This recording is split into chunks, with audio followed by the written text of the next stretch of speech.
in the U.S. Congress also pushing for a funding cut. The grand jury reviewed the case for more than about 2 months, and its decision was a result of a probe launched last year under Texas Governor Greg Abbott, a Republican, who accused Planned Parenthood of the gruesome harvesting of baby body parts. The Harris County District Attorney's Office said in a statement, after a lengthy and thorough investigation by the Harris County District Attorney's Office, the Texas Rangers, and the Houston Police Department, a Harris County grand jury took no action Monday against Planned Parenthood Gulf Coast. Planned Parenthood has denied the accusations and called the probe politically motivated. David Daleiden and Sandra Merritt were indicted by the grand jury for tampering with a governmental record, according to prosecutors for the county in which Houston is located. The felony charge is punishable by up to 20 years in prison. Daleiden, leader of the Center for Medical Progress that released the videos, was also charged with violating a prohibition on the purchase and sale of human organs, which is a misdemeanor. This has been FPP Radio News, online at fppradio.com. Following reports earlier today that Indiana University freshman Lawrence Plotnick's roommate Brian Tabor has found an excuse to go home every weekend since August, Plotnick spoke to Onion reporters about his roommate's frequent trips to his nearby hometown of Terre Haute, Indiana. Every week since we got here, it seems like every time I ask him if he wants to hang out on Friday, he has some wedding or birthday party or something. In fact, I'm pretty sure he hasn't spent a single Friday or Saturday night on campus in the past 6 months. Plotnick went on to cite a variety of far-ranging excuses used by his roommate to justify his constant visits home, including various family functions, a visiting friend from China, as well as his occasional desire to, quote, just hang out at home for a couple of days. I mean, I suppose I vaguely understood when he had to go back in November because his best friend's grandfather died, but last weekend he had to go back for his aunt and uncle's wedding anniversary. He said he couldn't miss it. This is the Onion News Network.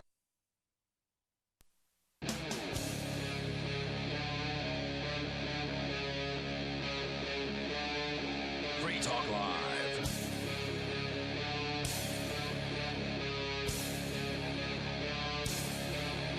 This is Free Talk Live, and you can join us here. Our toll-free numbers and Skype username will be given to you here shortly, allowing you to take control of the airwaves. You can bring up whatever happens to be on your mind, and joining you in the studio tonight, you've got me, Ian. Me, Jonny Ray. And me, Conan. All right, and you can get on the phones here. In fact, we're going to go straight to your calls because Bradley is already on the line in Michigan. So we'll see what he wants to share with us here right out the gate. Bradley, you're on Free Talk Live. Go ahead with your thoughts, please. Hi, and I called last night about Alan Witt's medical marijuana jury trial. Yeah, okay. Can you briefly recap for our listeners what's going on? Okay, basically he was working in a dispensary, and the person who came in to buy some medical marijuana showed the medical marijuana card and their ID, but he wasn't a patient of the caregiver. Right, and the dude sold him. This is just an employee of this medical marijuana facility in Michigan. The employee sold the guy cannabis, medical cannabis, without the proper paperwork, basically. Yeah, basically, the guy was a confidential informant. Yep. And yeah, the law says that you have to know your patients. Yes, he's connected in already. But we're hoping that we can nullify it through the jury. They are continuing the trial tomorrow because we didn't get to finish it today. Okay, so what happened today? Because I know you guys were talking about doing some jury nullification outreach outside of the courthouse, or what exactly transpired?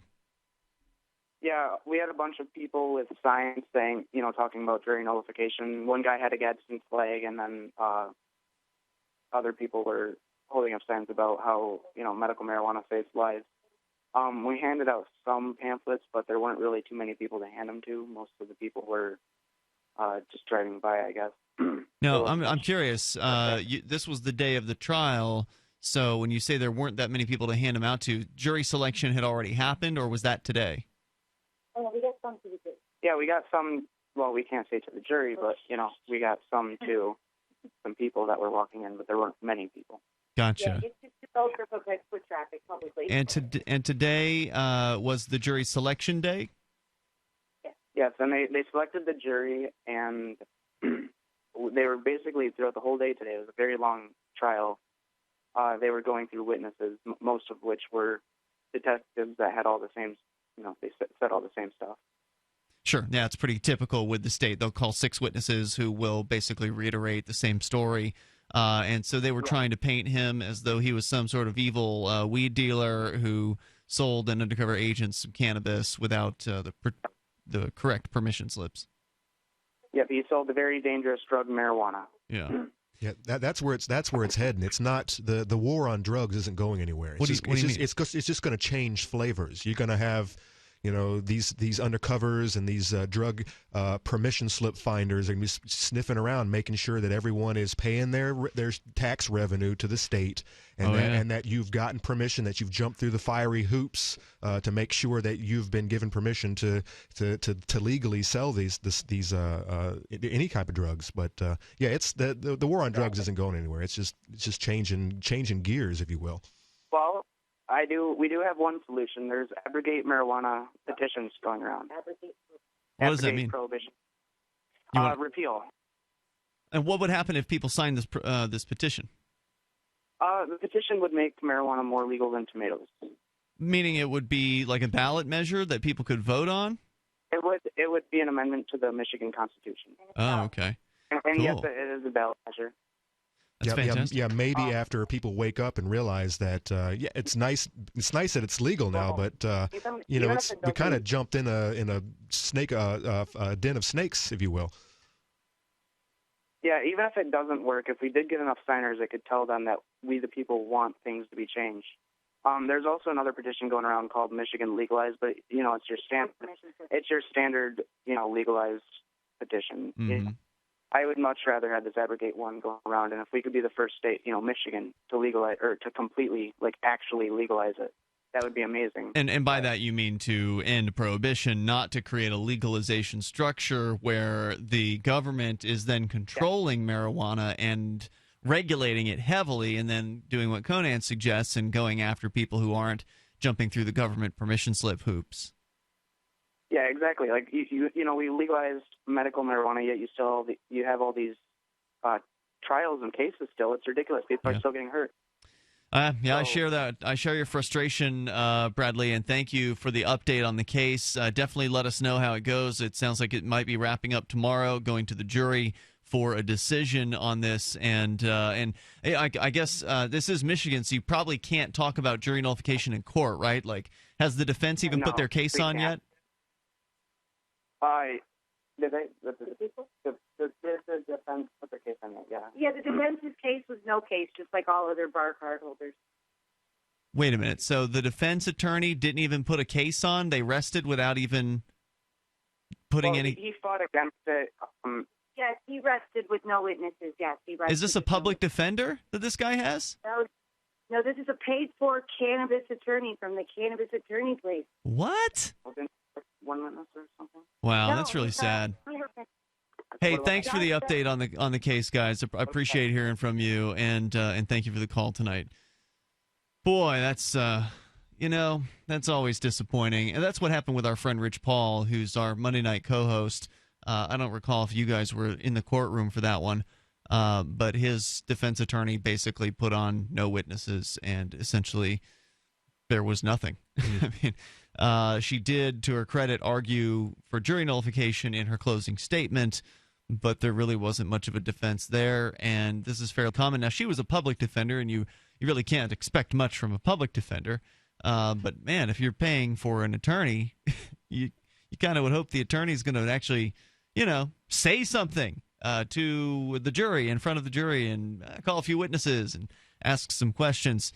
Of course, the Ross Ulbricht case is the one where Ross. Well, maybe up until that point, that was how she handled those types of cases. You can't win. You just put the guy up there with a suit on, and try to say some nice words for him, like you might destroy his life.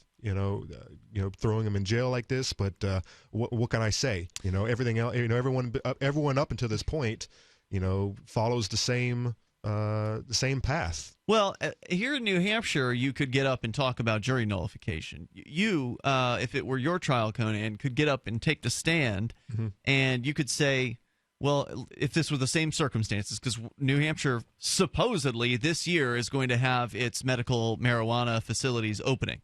So in 2012, the legislature and it was signed by the governor. The legislature passed medical cannabis. It's taken 4 years to actually implement this stupid government program that is going to allow like 3 or 4 locations, distribution centers here in New Hampshire that will allow people to purchase cannabis with a doctor's note. There's some serious restrictions on the program, and it's not the best medical cannabis program in the United States, but it is a medical cannabis program, and probably better to have one than not. But it's certainly foreseeable that something like this could happen here, where someone in a medical distribution facility sells some cannabis to somebody without the proper permission slip, and then you end up with a criminal trial.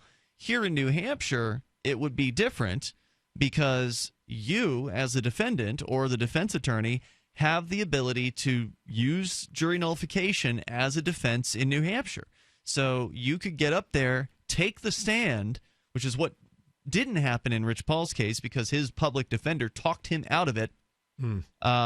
And I think it would have helped him had he actually gone up and connected with the jury, had he been able to actually speak. Yeah, he's a very personable person who could probably have reached a lot of those individuals. Instead, he, throughout the trial, just sat there like every defendant, and you never heard word one from him except when he was telling the judge that he couldn't hear. James Cleveland's recent trial, did he personally get up there and talk about jury nullification, or was that just his lawyer? His attorney talked about it. I don't recall if James talked about it. I don't remember that detail. But his attorney did a great job mentioning it. And we'll share more with you and why New Hampshire is special when it comes to the courtrooms. 855-450 free. It's Free Talk Live.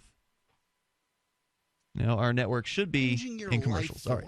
This we'll be is back. one such time. You can save up to and beyond 25% on all purchases at Amazon. You probably heard of Bitcoin and just not thought much about it. You certainly know that you can get competitive pricing at Amazon, but now you can get a 25% discount on nearly everything you need to live. I've just given you a huge raise, and all you have to do is claim it. You go to saveitpurse.com and open an account. Do this right now. Don't wait. Then you fund the account with Bitcoin. You can buy them through expresscoin.com with a check or money order. There are other ways to get Bitcoin, but that's fast, safe, and easy. This information is worth you changing the way you do things. Go to saveitpurse.com right now, get signed up, and cash in on the huge raise I'm offering you. 15 to 25% off of everything at Amazon through saveitpurse.com. It's saveatpurse.com. Are you worried about your mom or dad living alone in their house? Hi, I'm Joan London. Listen, I know how difficult it is to find senior care for someone you love. That's why I recommend a free service called A Place for Mom. They are the nation's largest senior living referral service. Call A Place for Mom today. To receive free information on senior living communities in your area, call A Place for Mom at 1-800-704-6182. A Place for Mom offers free one-on-one advice from local advisors and a personalized list of senior living communities you can visit. If you have questions about senior care for your mom or dad, there's a place for answers, A Place for Mom. Call A Place for Mom in the next 10 minutes to get your free ebook on financing senior care as well as free information on senior living communities in your area. Call 1-800-704-6182. That's 1-800-704-6182. Every once in a while, you get information that's worth changing your life for. This is one such time. You can save up to and beyond 25% on all purchases at Amazon. You probably heard of Bitcoin and just not thought much about it. You certainly know that you can get competitive pricing at Amazon, but now you can get a 25% discount on nearly everything you need to live. I've just given you a huge raise, and all you have to do is claim it. You go to saveitpurse.com and open an account. Do this right now. Don't wait. Then you fund the account with Bitcoin. I know this sounds unbelievable, but at my house, we saved as much as 45% off of a new item on Amazon. This information is worth you changing the way you do things. Go to saveitpurse.com right now, Get signed up and cash in on the huge raise I'm offering you. 15 to 25% off of everything at Amazon through saveatpurse.com. It's saveatpurse.com. So you've heard all 3 hours of the latest episode of Free Talk Live, and you're still hungry for liberty-oriented audio content? Did you know that we have another 24/7 audio stream at LRN.FM? The Liberty Radio Network airs the latest episodes of some of the best liberty-oriented podcasts on the internet around the clock. In addition to recorded content, you'll also hear live shows like Free Talk Live, originating from our Keene, New Hampshire studio. So listen anytime at LRN.FM. That's LRN.FM. Are you tired of governments murdering people around the world? Stop using their money. There is an alternative. Bitcoin is a stateless, free market, non-political currency. Bitcoin cannot be inflated or controlled by any government. By using their money, you are helping the state. Stop doing it. You have an incredible alternative available now. Learn it, use it, spread it. Get started with Bitcoin at bitcoin.com. That's bitcoin.com. What's up next? Visit the Liberty Radio Network program guide to find out at shows.lrn.fm. That's shows.lrn.fm.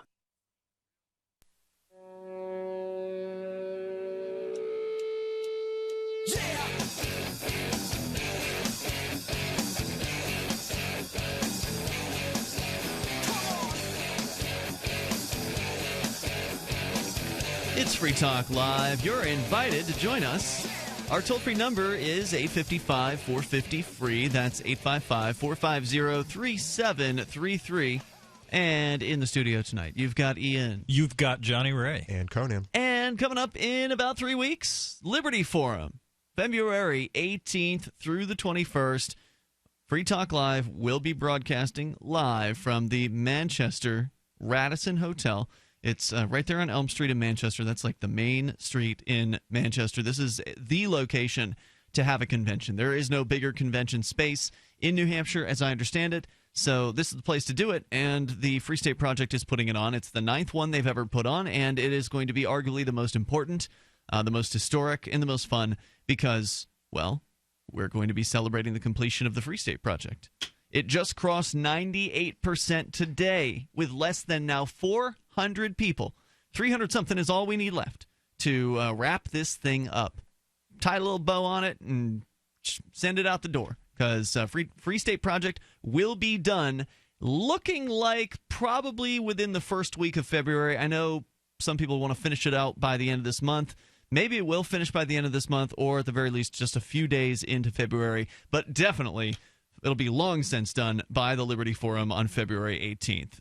So, yes, 400 to go. Less than 400. Less than 400. If you don't want to suck, you need to sign up now. Yeah, you otherwise you're going to go over the 20, and you'll never be in that. Yep, you won't make history. You won't make history. You can still come. Yeah, you can still come. You still sign if you like. Yeah, I'm assuming they're still going to keep counting. I don't know. I don't know if those things have, if they've made those determinations, Conan. I don't know if they've publicized what they've determined to do with will they keep collecting signatures after the 20,000? Because when the Free State Project reaches its goal of 20,000 people who, like the three of us, signed up to pledge to move to New Hampshire. Now, we moved early.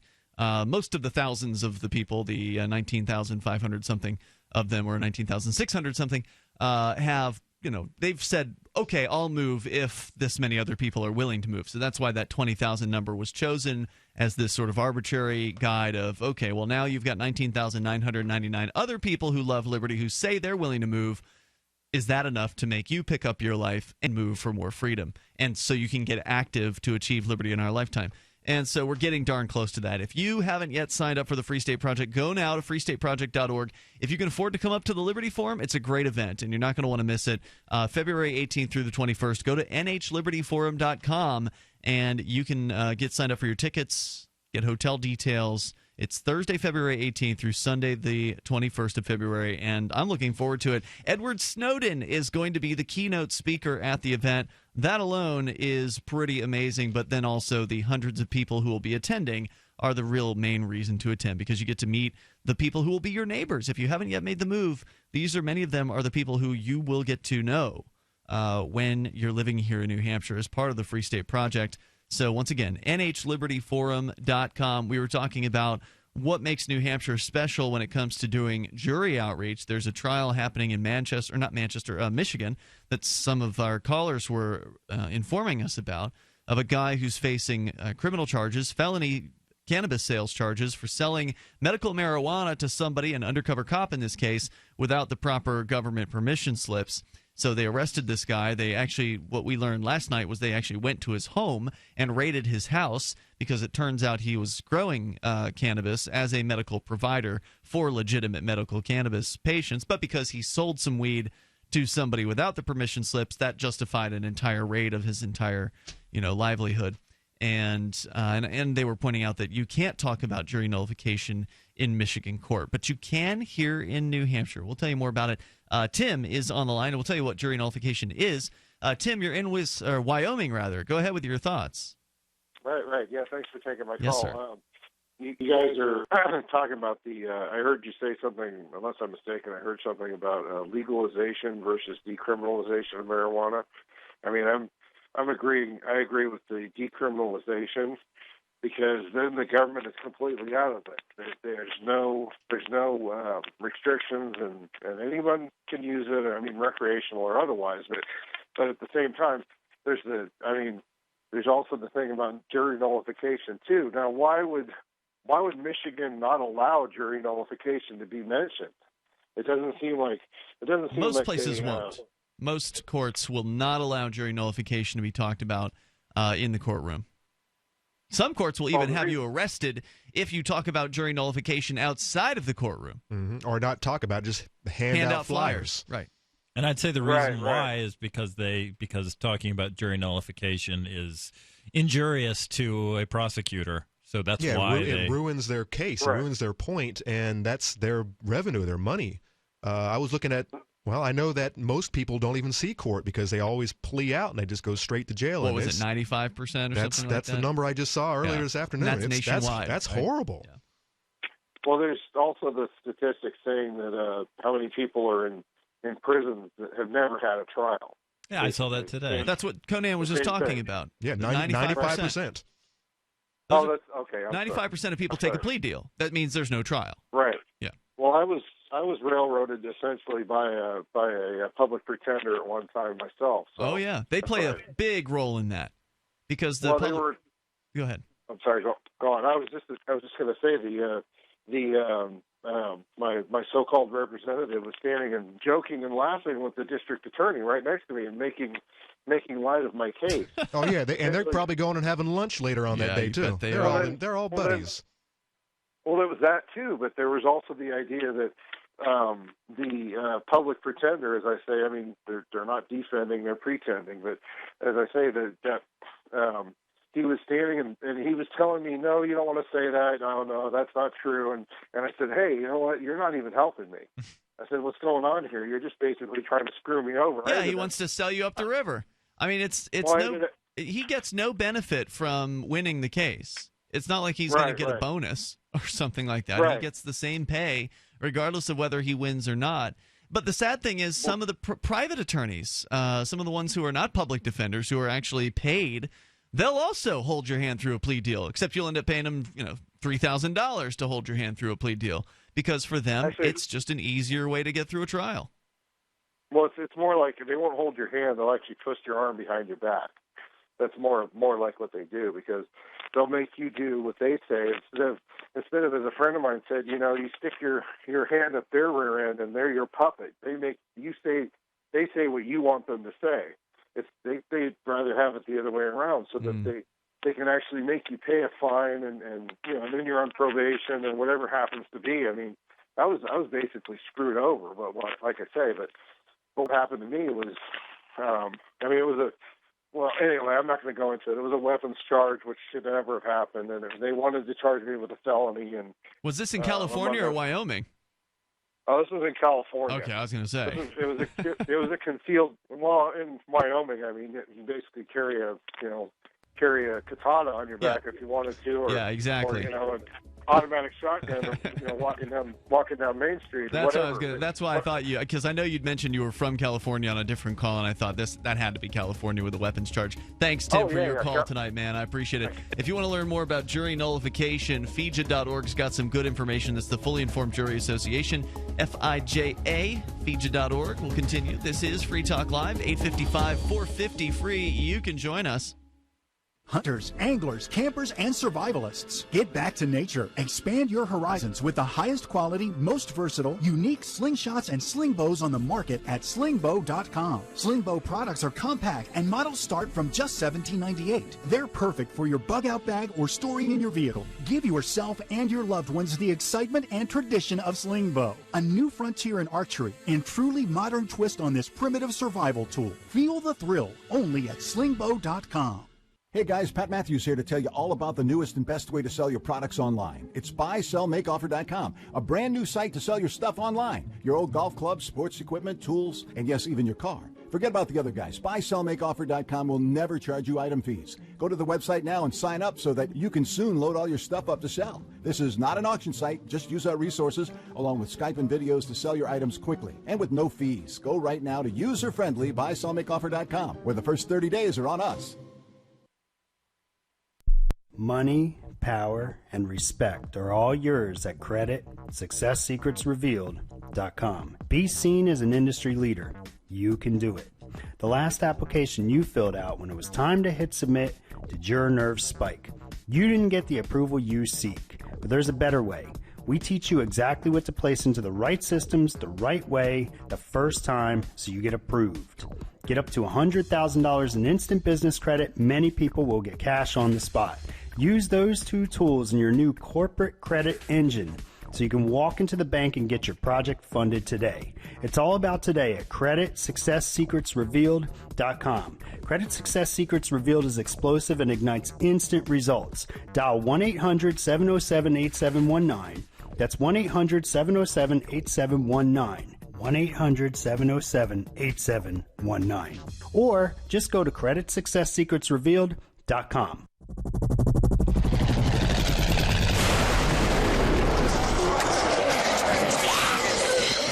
In Survivor Max 2, School Bites, Max must scavenge through a wasteland swarming with the undead. Desperate to find the medicine he needs, he discovers a community of survivors at his former school. Has he finally found the safe haven he's been looking for, or will he discover that school bites?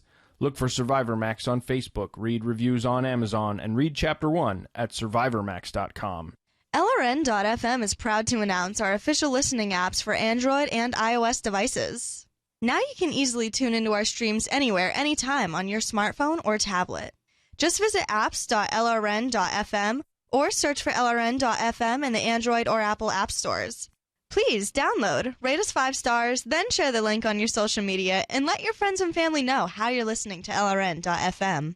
Download it now, free at apps.lrn.fm. Understanding your credit score is the first step towards managing and improving it. This is Charlie Sundstrom with your Van Dyke Mortgage Minute. The most influential component of your credit score is your payment history. Almost equally as important is the amount you owe on credit accounts. Also impacting your score, but to a lesser degree, are the length of time you've utilized your credit, the number of new accounts, credit inquiries, and your various types of credit accounts. To help achieve or maintain a healthy credit score, have a system set up to assure your bills are always paid on time. Don't max out your cards. It's better to have a high credit limit with a low balance. Never close old accounts. The age of these can actually help your credit score. But don't be afraid to use your credit. You need several accounts in order to have a credit score. Just keep the corresponding payments within your means. For your mortgage pre-approval and refi needs, start by visiting VanDykeMortgage.com. Corporate NMLS 3035. Van Dyke Mortgage is an equal housing lender. Charlie Sundstrom, NMLS 134251. If you enjoy LRN.FM, please contribute to your favorite shows via their websites and become an amplifier at amp.lrn.fm. That's amp.lrn.fm.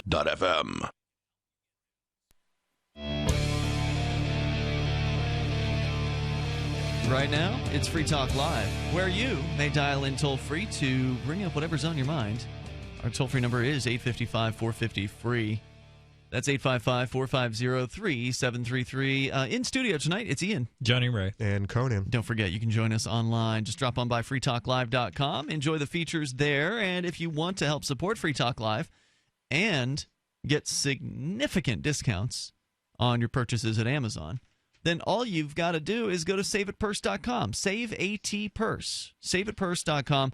We've got a number of our listeners who are doing this, and thank you for those of you who are doing this. And I'm sure you are very, very happy about it because you save 20 to 30 to 40 to maybe even 50%. You choose your discount. So if you're in a rush, you want to get something sooner rather than later, go with 20 or 30%. It'll probably be fulfilled within an hour or two of when you place the order. If you're not in a rush for something and you don't really care when you get it, I'd put it in at 40 or more % off. And then what happens is you're putting this item into a marketplace of people who are bidding or are willing to buy Bitcoin at ridiculous rates over what Bitcoin normally costs. So essentially, if you're getting 20% off at Amazon, basically you're selling your Bitcoin to that person for 20% over market value. And it's amazing. It works really well. I've done more than 35 purchases with SaveAtPurse.com over the last year, and it has resulted in me saving more than $750 at this point. So, yeah, I'm a huge fan. It works well, and SaveAtPurse.com is where you can go to get started. But again, the key is you have to use Bitcoin to get these amazing discounts on Amazon. So this is a reason to get Bitcoin. If you needed a reason to get Bitcoin, this alone is a good enough reason to get some Bitcoin. Save at Purse. Save at Purse. SaveAtPurse.com. Let's go to Tom. He's in New Hampshire. Tom, you're on Free Talk Live. Go ahead. Yeah, I've been having a good fun time putting comments on the news stories in the comments sections there. It seems that this morning down in New Orleans, a cop chose to get himself shot 5 times in a drug raid and rushed to the hospital in critical condition and all of that. And so I'm putting down, first of all, what will it take before the cops finally understand that drug enforcement will not be tolerated? And then what was the guy supposed to do? Try to scare the goons away with a Boy Scout knife?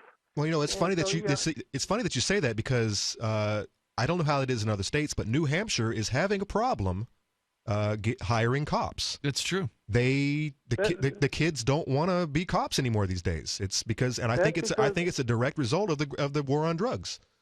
They don't want to get shot. Also, well, they don't want to get shot, and also there's a growing awareness that in a police state, the police are the enemy because the police are on a mission to intimidate innocent people into obeying the unjust laws of an unjust government.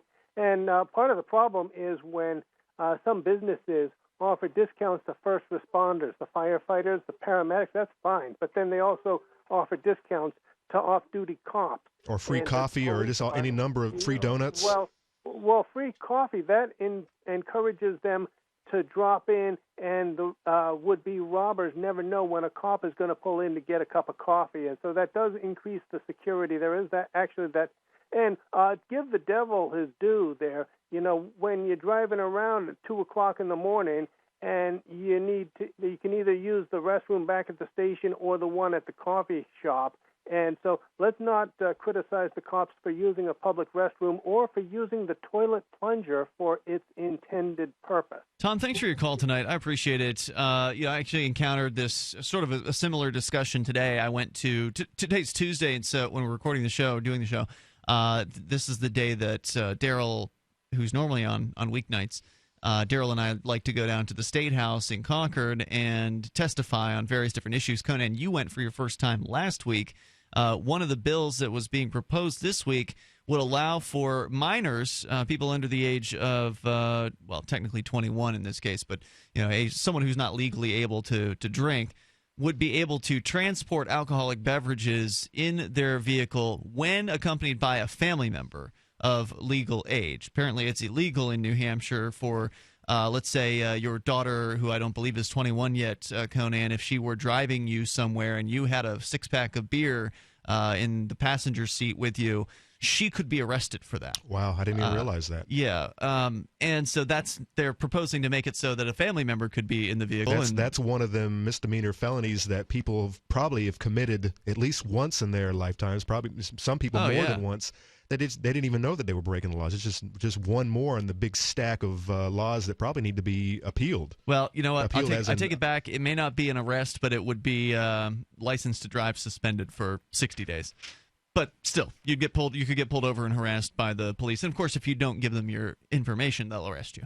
But another proposal was and this was kind of the big one, one of the big ones that I testified on today, was about possession of alcohol by minors. Specifically, the proposal is from a Free State Project participant who is one of the state representatives. His name's Max Abramson. We've had him on the show before. Longtime listeners may recall he was arrested for shooting a gun off in his backyard and charged with a felony because there was a fight that was happening at a party at his house. He shot a gun into the backyard, into the ground, safely. There was no one around. It wasn't shooting at somebody. But nonetheless, somebody called the cops, and he ended up getting arrested and ended up getting convicted on that felony charge, but amazingly was able to get elected to public office, even with a felony on his rap sheet. So he proposed a piece of legislation that would make it legal to for someone who's between the age of 18 and 21, so 18, 19, 20, someone who's in that range where they're a legal adult but not legally able to drink, they would be able to go into a bar or be with somebody who is 21 or older and could legally drink.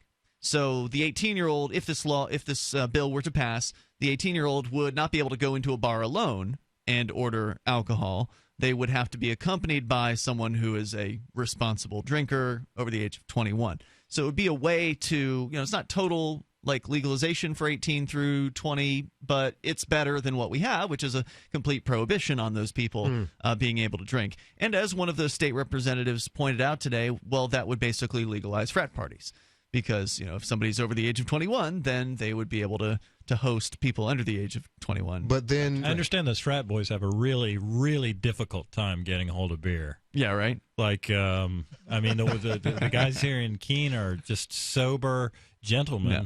24 hours a day. Now, of course, you could argue thanks to the law. Yes, you could argue that the frat boys aren't responsible, but nonetheless, I think it's a good piece of legislation. Of course, I argued that it doesn't go far enough because really what we need to have happen is to have people be able to buy alcohol at whatever legal age. But one of the points I made, and this is what comes back around to what Tom was saying, one of the points I made that is, look, you guys, I was talking to the Criminal Justice Committee, which has a few ex-cops on it. I said, what you're doing here is you're making it so teenagers and young people hate the police. That's what your laws do. Your laws don't stop teenagers from actually drinking. And there were multiple people who testified on this, including one of the committee members, Tim Robertson, who's a state rep from Keene, who normally is kind of like a communist. But Tim's actually really good on the war on drugs. He's dead on. He's on the money. He's good, real good on this issue. And, he talked about how when 30 years ago when he was raising his kids or whatever, or actually for him it's 50 years ago. He's in his 80s. But 50 years ago when he was raising his kids, he actually threw a party. He allowed them to have a party at his house where he knew they were going to be bringing alcohol, but he wanted to have it in a situation where they would be safe and they wouldn't have to drive home drunk. And he did that, and he actually let the police know at this time in life that he was doing it, and they actually supported him on it. It was a really weird story, right? Because nowadays, the cops are busting underage drinking parties and acting like they're making a difference. And, of course, they came out to talk against this bill and how bad it was, and it was dangerous, and it's going to encourage people to drink. And I pointed out to these people, all you're doing is you're destroying your own legitimacy here. You're putting it by arresting teenagers for open container and for underage drinking. You're just making it so they disrespect the police, and that's why people don't want to be the police. They don't want to be hated by their peers. Their neighbors. Exactly. Toll-free number tonight, 855-450-FREE. That's 855-450-3733. Or Skype into the show. Skype username is LRN.FM. This is Free Talk Live. If you're not a smoker, please cover your ears. because the following incredible free money-saving offer is not for you. The makers of O2 Pure's revolutionary e-cigarette are now giving away free starter kits to all smokers who call in the next 10 minutes. Valued at $99, these starter kits are available for free, but only while supplies last. To guarantee your free kit, simply call in the next 10 minutes. 1-800-691-5458. The advanced O2 Pure design creates a pleasant vapor. There's no foul-smelling smoke and no nasty tar. So you can enjoy the nicotine you love whenever and wherever you are. Even better, you could also save yourself a ton of money, hundreds of dollars a month with O2 Pure. Again, free starter kits are now available to any smoker who calls in the next 10 minutes. This is a radio-only offer, not available in stores. So call now for your free kit. 1-800-691-5458. 1-800-691-5458. 1-800-691-5458. As if chlorine in our water weren't bad enough, now they're adding ammonia? It's true. Some municipalities are now adding ammonia plus chlorine to your water supply. It's a disinfectant called chloramine. But with a trusted Big Berkey water filter, you can keep chloramine out of your water. New NSF EPA certified lab tests show EPA Berkey water filters remove chloramines, pharmaceuticals, BPA, pesticides, bacteria and viruses, all forms of fluoride, and much more. Big Berkey water filters are the original and most trusted on the market. The gold standard in water purification. And our filters last for years at less than 2 cents per gallon. Big Berkey, the one that's powerful enough to purify stagnant pond water. Get your Big Berkey today. Call 1-877-99-BERKEY or click BigBerkeyWaterFilters.com. That's 1-877-99-BERKEY. Big Berkey Water Filters, for the love of clean water. I'm Ian Freeman, host of Free Talk Live. We've been covering Uber for years on the radio with their ongoing legal cases across the globe defending your right to give people rides without asking government permission. I wanted to support Uber more directly, so I signed up to be a driver. It's fun to meet new people and help Uber push forward innovation. As of this recording, Uber is active in 67 countries, so there's a good chance they're available in your area. If you'd like to drive for Uber and make some money helping people get where they want to go, sign up at drive.freetalklive.com, and you'll get a $100 bonus after you complete a certain number of trips. With Uber, you can drive anytime you want. You set your schedule. To get started, you need a good driving record, 4-door vehicle, insurance, registration, and to pass a background check. It costs nothing to sign up, so visit drive.freetalklive.com. That's drive.freetalklive.com. And if you just want to try Uber as a rider, visit ride.freetalklive.com. Your first ride's free. DVD, books, music, instruments, periodicals, computers, software, electronics, photo, cell phone, office products, home and garden, bed and bath, furniture, kitchen, pet supplies, automotive, hardware, apparel, shoes, jewelry, grocery, healthcare, sports and outdoors, toys, games, used, and more. It's a department store at your fingertips. Shop.freetalklive.com. Get all your shopping done, get a great deal, and a portion of your purchase goes to benefit Free Talk Live when you enter Amazon via shop.freetalklive.com. This is your Robertson Roberts Brokerage Daily Precious Metals Update. In early trading Tuesday, gold is up $6 at $1,115 per ounce. Silver is 20 cents higher at $14.49 per ounce. Bitcoin is trading at $391 US. Gold and silver are making big moves today, fueled by growing concerns in both U.S. and overseas markets. Prepare yourselves. Give us a call today at 800-874-9760 or online at rrbi.co. You can watch the LRN Studio Cam and chat with other listeners anytime at cam.lrn.fm. That's cam.lrn.fm.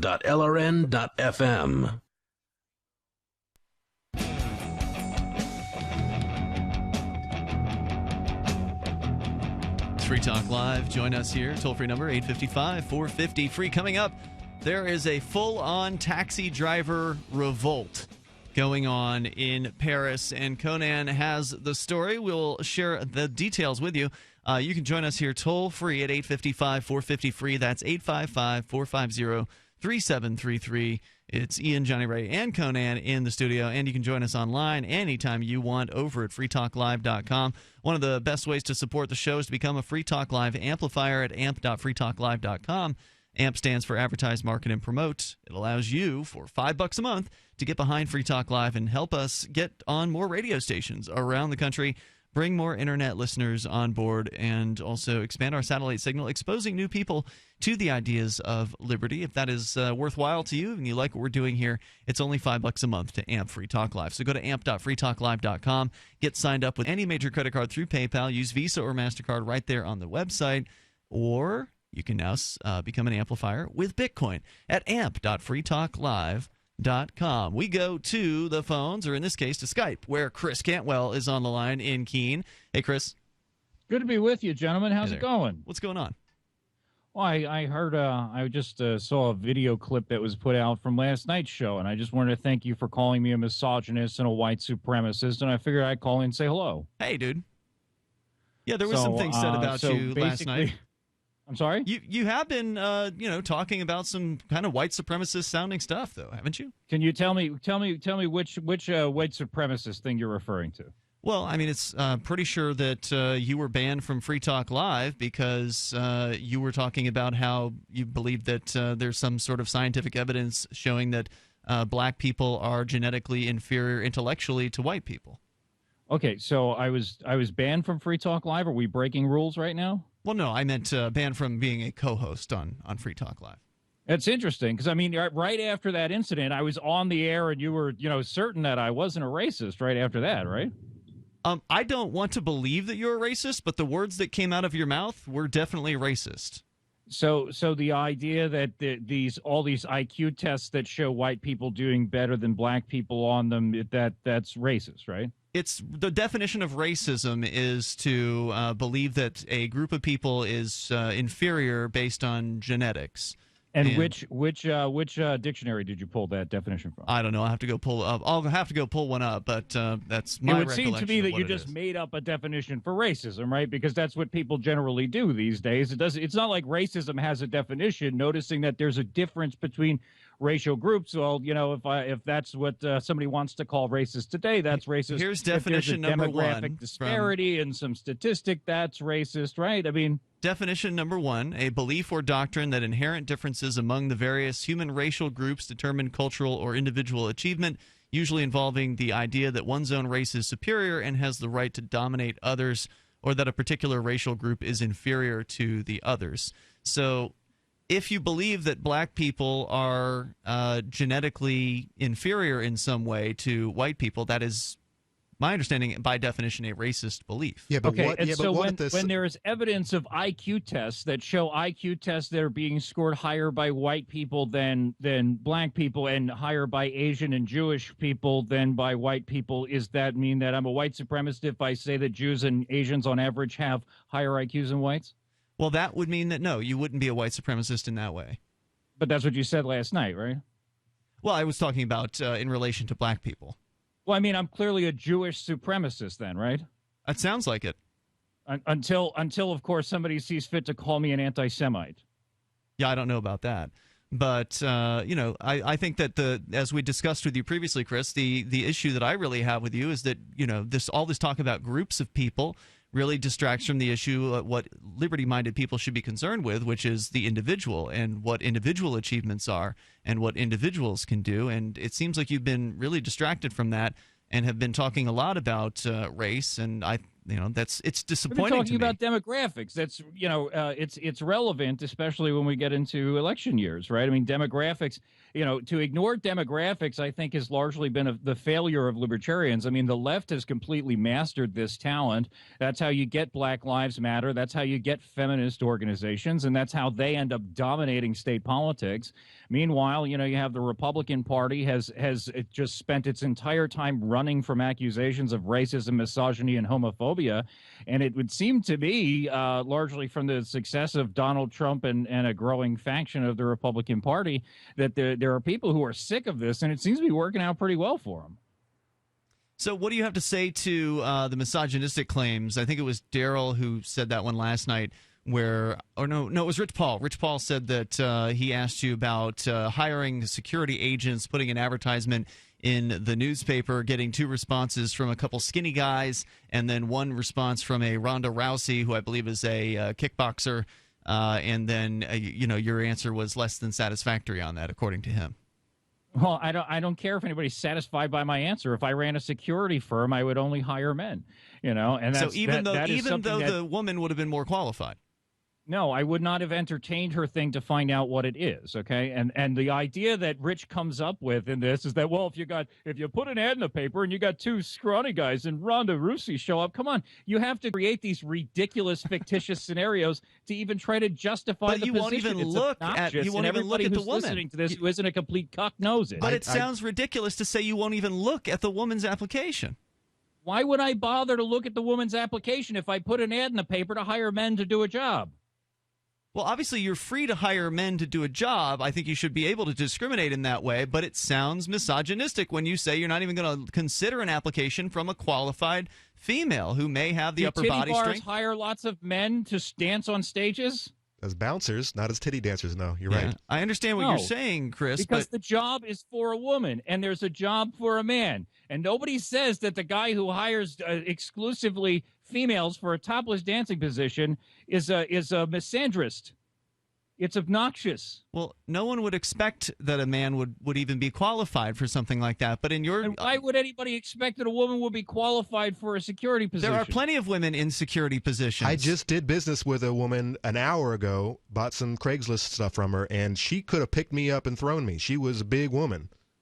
And I'm not under the impression that says a great deal. I'm just saying that. Well, you're right. If somebody wants to hire men for a security position, I think it's a completely rational thing to do. It's going to save him a lot of time. And by the way, when you have a position where people are in combat roles, having a woman in a field of a bunch of men serves as a distraction to those men. This is true. So there are a lot of really good reasons to only hire men in certain positions. And the idea that this is some kind of hatred of womankind is obnoxious. Now, if racism is a recognition of differences between racial groups, and does that mean that sexism, does that mean that misogyny is a recognition of differences between men and women, or do you have a different definition for that particular piece of slander?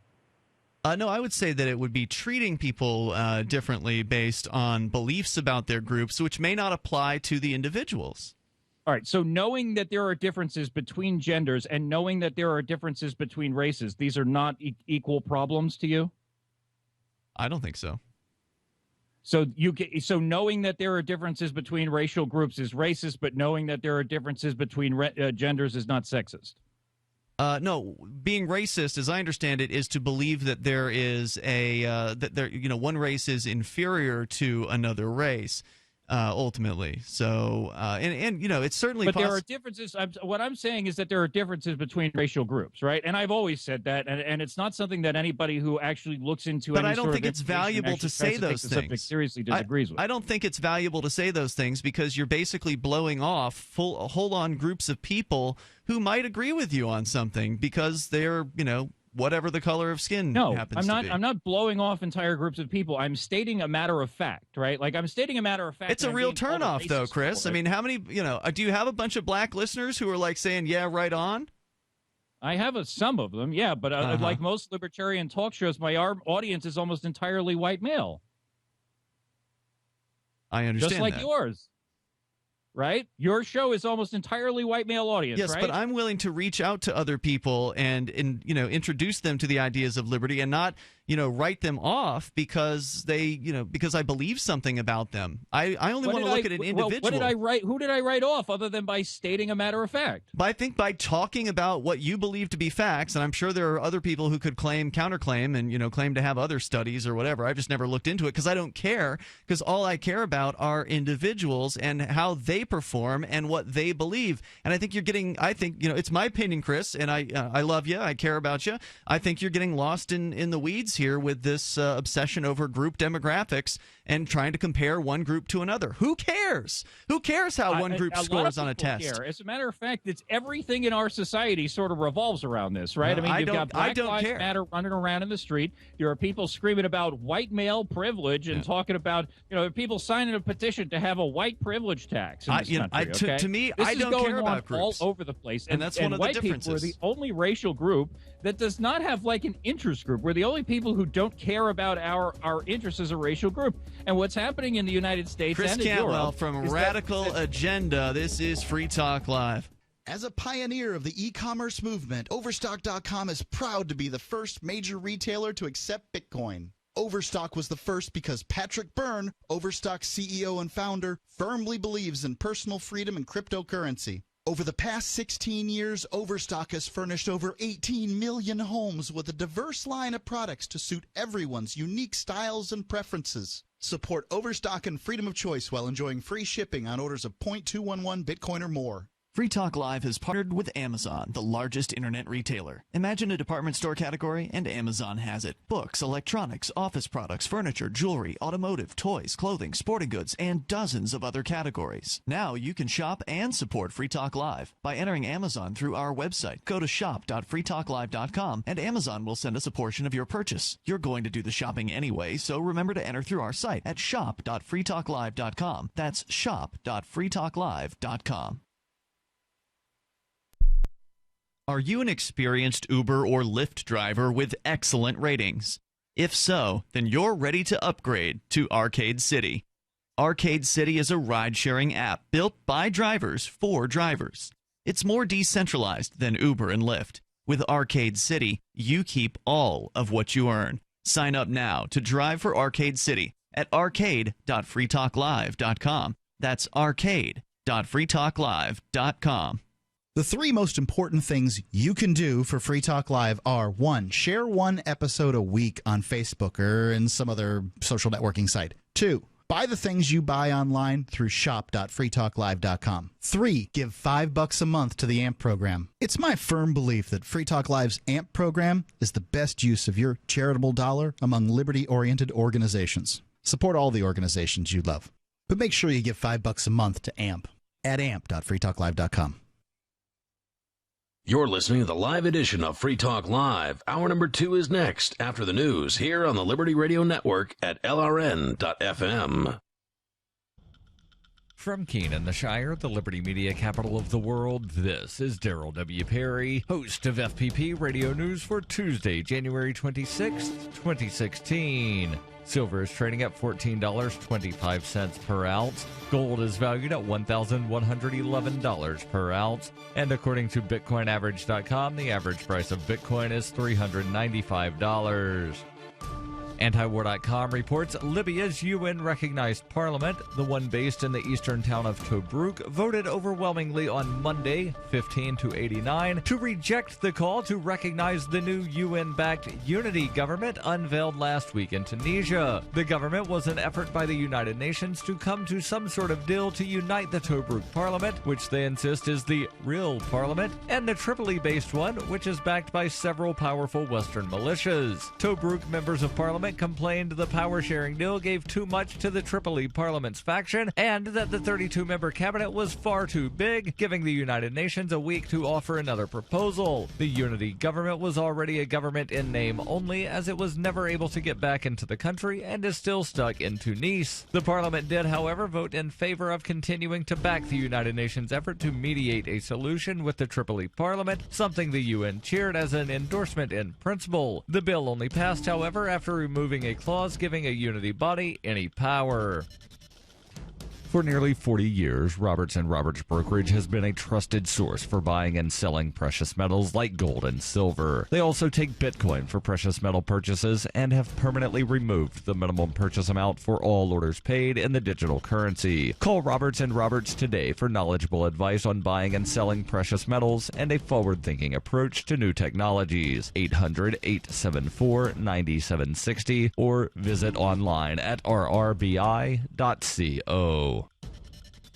UPI reports inmates who were sentenced to life imprisonment as juveniles should be able to file for a reevaluation and possibly attain parole, according to a U.S. Supreme Court ruling on Monday. In a 6-3 ruling, the High Court ruled a 2012 decision prohibiting minors from being sentenced to life in prison without parole should be retroactive to include all applicable cases. In delivering the opinion for the court, Justice Anthony Kennedy said the ruling does not automatically grant parole, just the right to a review, which could lead to parole. The 2012 decision stemmed from a lawsuit brought by a man who was sentenced to life in prison without the possibility of parole in 1967 as a 17-year-old boy convicted of killing a Louisiana sheriff's deputy. Kennedy said the opportunity for release will be afforded to those who demonstrate the truth of the case's central intuition, that children who commit even heinous crimes are capable of change. Dissenting Justice Antonin Scalia said the Supreme Court does not have jurisdiction to decide the matter. Justices Clarence Thomas and Samuel Alito joined him in dissent. The Supreme Court's ruling on Monday reverses a decision by the Louisiana Supreme Court and sends the case back to lower courts.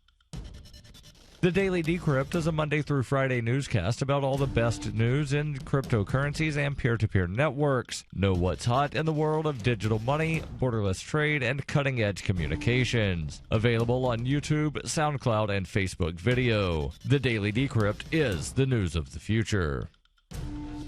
Reuters reports 2 anti-abortion activists behind the filming of videos on fetal tissue procurement by Planned Parenthood were indicted by a Texas grand jury on Monday while clearing the women's health group of any wrongdoing. The videos released last summer led Texas and other Republican-controlled states to try to halt funding for local Planned Parenthood operations, with Republicans in the U.S. Congress also pushing for a funding cut. The grand jury reviewed the case for more than about 2 months, and its decision was a result of a probe launched last year under Texas Governor Greg Abbott, a Republican, who accused Planned Parenthood of the gruesome harvesting of baby body parts. The Harris County District Attorney's Office said in a statement, after a lengthy and thorough investigation by the Harris County District Attorney's Office, the Texas Rangers, and the Houston Police Department, a Harris County grand jury took no action Monday against Planned Parenthood Gulf Coast. Planned Parenthood has denied the accusations and called the probe politically motivated. David DeLeiden and Sandra Merritt were indicted by the grand jury for tampering with a governmental record, according to prosecutors for the county in which Houston is located. The felony charge is punishable by up to 20 years in prison. DeLeiden, leader of the Center for Medical Progress that released the videos, was also charged with violating a prohibition on the purchase and sale of human organs,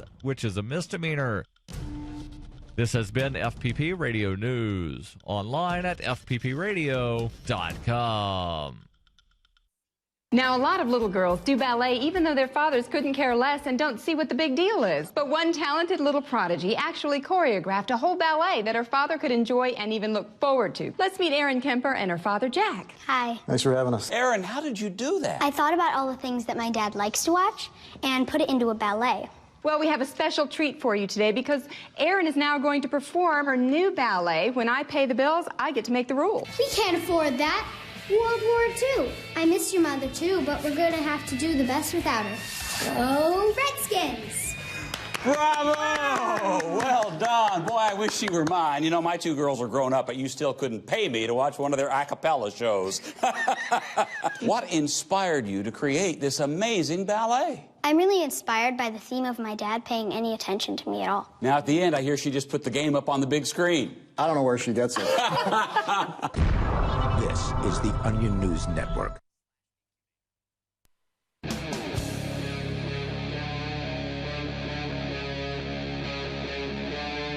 Free Talk Live.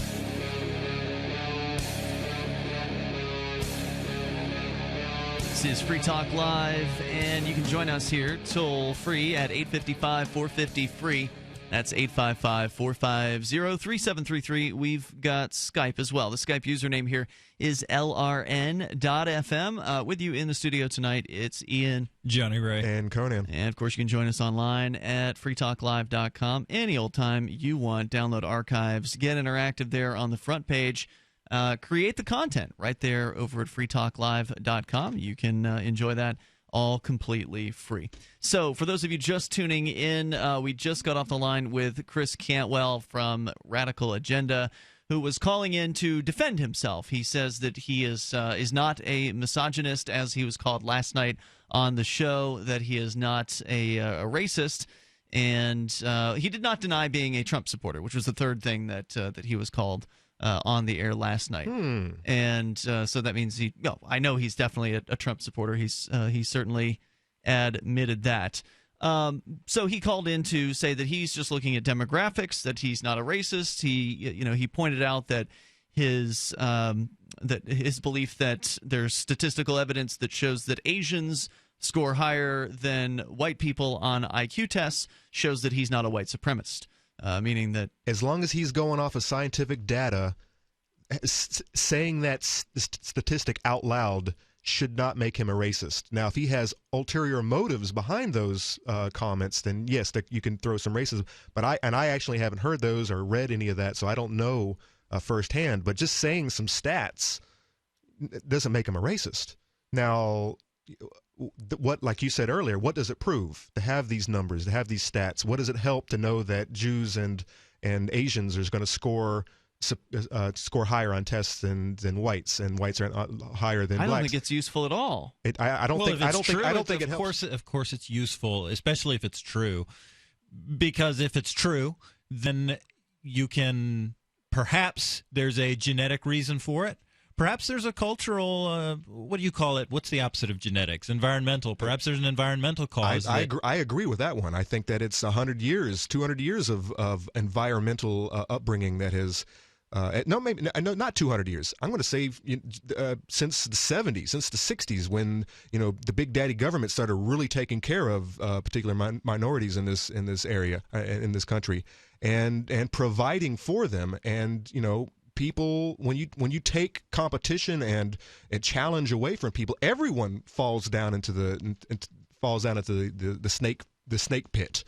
Yeah, I think the welfare state has been a terrible disservice to everybody on it, and racially speaking, blacks are disproportionately represented in welfare. I'm assuming. I don't have the numbers to back that up. But there's no use to this, Johnny Ray, because it's counter to good human interaction. If you look at somebody and you see the color of their skin and then you jump to conclusions about that person, well, what do we know about black people? We know that the statistics show that blah blah blah blah blah, and then if you're super aware of all of this stuff and you make it something that you're obsessed over, then how could you avoid jumping to a conclusion and presuming that this person might be intellectually inferior to you, or presuming that the person might be better at sports than you, or whatever it is that you presume based on the supposed demographic statistics that you have? That's not fair to the individual. That person may be, a brain surgeon. It may be somebody who's very, very intelligent that you really much enjoy talking to or enjoy getting to know, but by jumping to conclusions based on the group that you've assigned them to, you've sidelined that person. You've maybe destroyed any opportunity that you might have had to get to know that person. Or in the case of what we're trying to do to explain the ideas of liberty on a regular basis here on national airwaves, to turn people off and before they even get started paying attention. But what person would want to hear a group in which they are by birth, because they couldn't control it, would want to hear that being maligned on the radio, even if that's true, even if the statistics are legitimate? And I don't know. I've never checked Chris's sources and his statistics. Maybe there are other statistics that say the opposite. I've never looked into it because to me it doesn't matter. Because to me, I only want to focus on individuals. Let's drop the race topic then and go to the complaints of misogyny. And I mean, there are studies out there, and that men or women can't perform some of the duties that men can. We're seeing the rise of the military women in combat roles, and they're not performing very well. They're failing at a lot of their functions, and they're having to be helped by their peers, their male peers. And I mean, so as far as if I was to put an ad in the paper for security guards, I mean, I don't think I would say men only, but I might add something in there like there are specific requirements that you have to be able to do 3 pull-ups. Yeah, there's certain things you have to be able to pass. Otherwise, you're not, like for example, the woman I met a woman this afternoon, and a very nice lady, and she had some tone to her.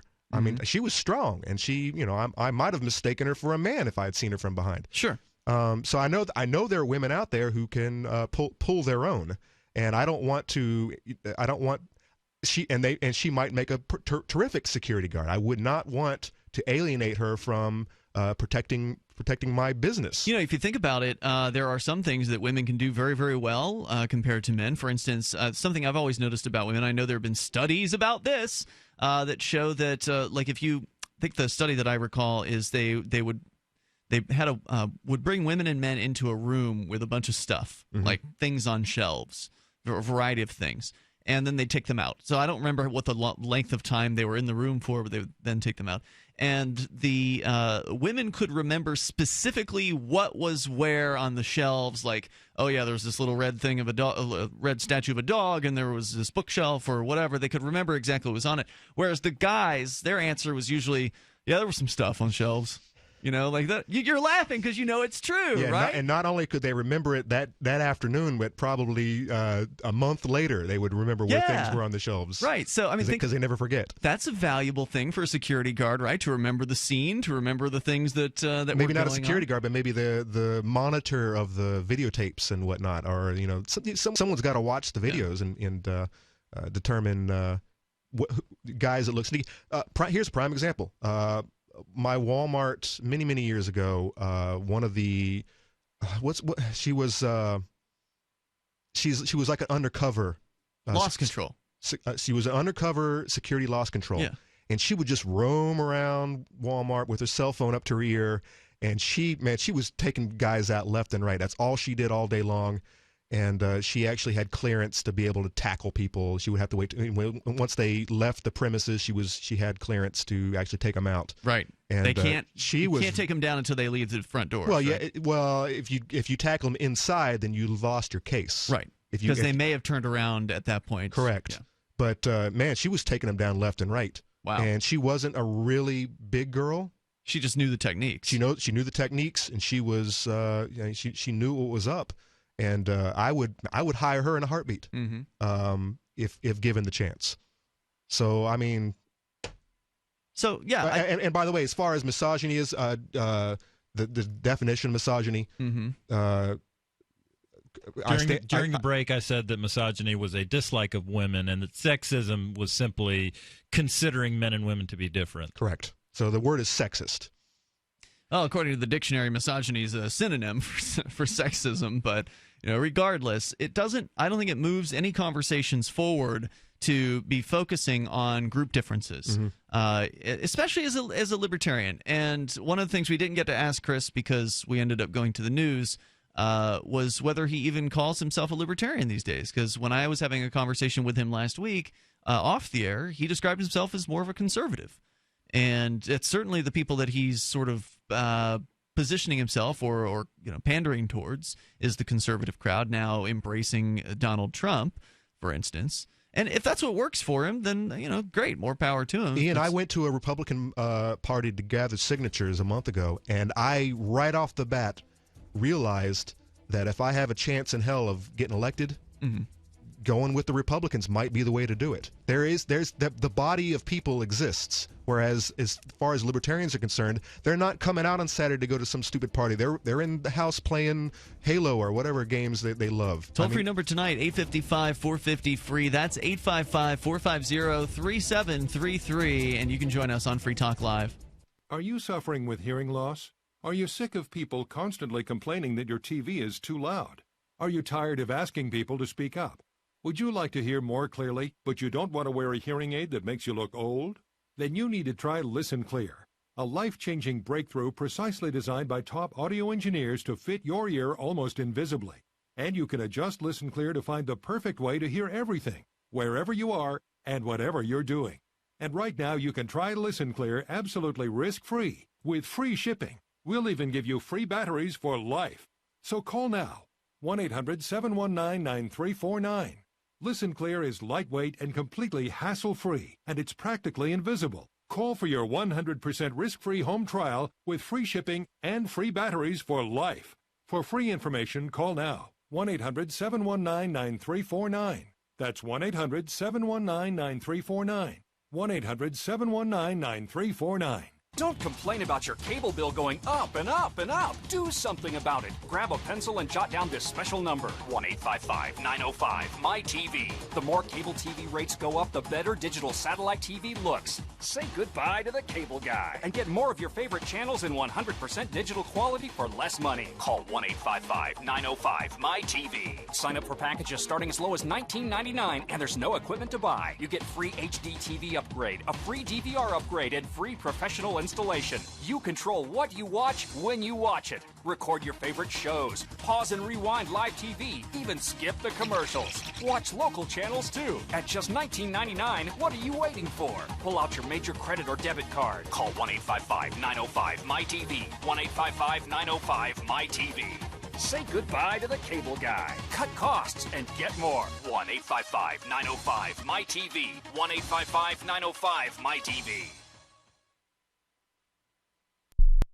Calling it the most effective means to reaching one's full earning potential. A new report issued by the Employee Benefit Research Institute this week found that violently slamming one's supervisor against a wall and shouting, "Cash, I need more cash," is still the leading tactic for securing a raise amongst American workers. We found that employees have the most success negotiating their salaries when they stride confidently into their supervisor's office, manhandle them like a rag doll, and demand more money right now. Experts confirmed that the majority of employees who managed to increase their salaries maintained direct eye contact with their supervisors while reiterating that they were not f***ing around, emphasizing their position with phrases such as, "Give me the money now," and "I said more cash, old man." The Onion sat down with Kevin Simmons, who recently applied these methods in negotiating a competitive bump in his annual salary. So the other day I walked right into his office, grabbed his throat with my hand, and told him straight up, "Start paying me more f***ing money today." And I grabbed $100 out of his wallet and told him that was a good start. This is the Onion News Network. You can listen to Free Talk Live on the radio, podcast, satellite, webcam, and our live streams. But did you know you can listen to Free Talk Live from any phone, anywhere? Add this number to your phone, 213-493-0308. It's a long-distance call, so make sure you're familiar with your phone's calling plan. The listen lines are airing the latest episode of Free Talk Live 24 hours a day, including our live shows. Call 213-493-0308. That's 213-493-0308. I love My Magic Mud. I drink a lot of coffee. I had stains on my teeth. Then I found My Magic Mud, and I was told it would remove stains. So I paid attention when I brushed the first time. My Magic Mud is black tooth powder, and the difference it made in my teeth in one application was noticeable. With 4, my teeth were as white as you normal folks out there. Please go to mymagicmud.com and buy a jar. There's 150 applications for $25. You can use Bitcoin, mymagicmud.com. You're listening to the best liberty-oriented audio streamed around the clock, on the air and online. This is the Liberty Radio Network at LRN.FM.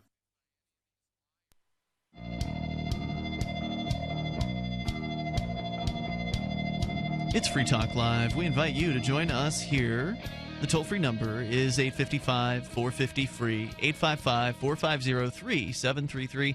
You can join us online. Just head on over to freetalklive.com and enjoy the features that we have there for you. In fact, one of the things you can do to support Free Talk Live is shop with us. You go to shop.freetalklive.com and enter the links to Amazon there. You'll find Amazon UK, Canada, and US. When you go through those links, Free Talk Live gets a cut of your purchase price. Very, very simple. You can do it. It's easy. Same great shopping experience you're used to. You're just Amazon's just sending us a portion of the purchase price. So go to shop.freetalklive.com, shop.freetalklive.com. With you tonight, it's Ian. Jonny Ray. And Conan. So, gentlemen, let's jump into... But wait. Yes. Ian, one more point I wanted to make about this sexism business. Yeah. Now, what was that point? Oh, yes. The other day, I was listening to one of these Tom Woods podcasts. Do you ever listen to them, Ian? I hear him occasionally when he's on LRN.FM. Okay. So he had a man, George Hawley, on, and their discussion centered to a great degree around left-wing and right-wing. It was actually specifically about right-wing, but they began with a definition of their terms. And this George Hawley said that left-wing, and Tom Woods feels like the left-wing, right-wing dichotomy is real and important. And Hawley said that left-wing wingery was characterized by an abiding interest in equality. Okay. And that right-wingers were more defined by their willingness to value something higher than equality. And I think that Chris Cantwell and others who talk about the differences between the races or the differences between the sexes are really just a reaction to the left wing's obsession with equality. and we see that that people aren't equal. It's a pushback to push back to say no, people aren't equal, and here's evidence for it. That's right. That's right. And when you force folks to coexist who maybe would choose not to, you get some ugliness like. And I'm not equating Cantwell to the KKK, but you get serious ugliness, and you get what Chris gave us, which arguably was not ugliness, but just his worldview. But it comes off as ugly, though. I mean, it comes off as to certain people, it comes off as ugly. To others, it's just reality. It's just he's just talking. He's trying to prove a point. I don't know what that point was, but he's just stating facts. And to the left wings, it does come off as ugly, and to the righties, they were like, "Well, no, that's just common fact. I don't know why you guys are getting all upset about this. It's just common." And Chris is more of a right wing kind of guy. He's definitely targeting an audience that's of that particular bend. He's so virulently anti-left that he actually testified at a state house committee 2 weeks ago that the left should have their speech suppressed. So we were at a hearing about essentially it would be a piece of legislation that, if passed, would legalize any kind of outreach or freedom of speech on college campuses. Because right now there's some concerns with some college campuses, being that there's this whole safe space thing, and you're not supposed to say offensive things, and so freedom of speech has sort of gone away and been replaced by this ultra political correctness. But rather than advocate for true free speech, which would allow for anyone to say what they wanted in these ostensibly public places on college campuses, Chris actually got up there and advocated for the left having their speech suppressed. Was he just being silly, making a point? I don't know. At the very least, it made it easier for me to make a point because, I could say, well, I don't agree with what Chris said, but I think free speech is a good idea. So I think that he actually made it easier for me to look less radical because he took an really radical position. It's very, very anti-left, and that's sort of been his rhetoric in recent months, and arguably years. But he's more of a right-wing kind of guy, and everybody's different, and I'm not indicting him for that. There might be another strategy behind all of this, and Chris does say things that we're really not allowed to talk about anymore. It's seen as ugly. It's seen as not important. It doesn't further the conversation.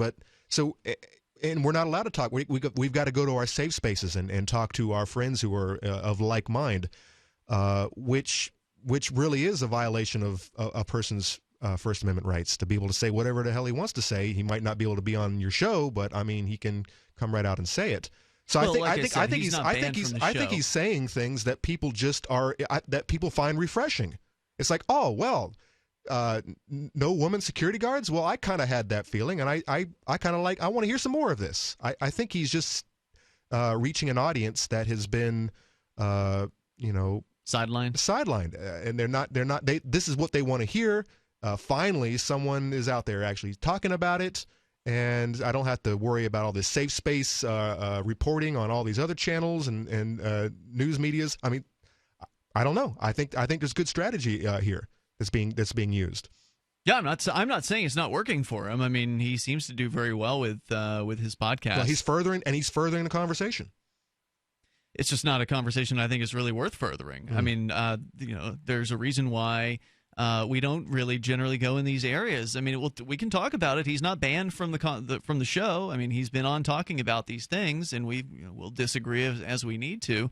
I'm happy to have the conversation. I just don't think it moves the ball forward for the ideas of liberty, which for me are the primary. This is sort of my primary goal, is to spread those ideas to everyone, because humans should be free, not just white males. Right? I mean, even though, as Chris would argue, well, the libertarian movement is mostly full of white males, he's right about that.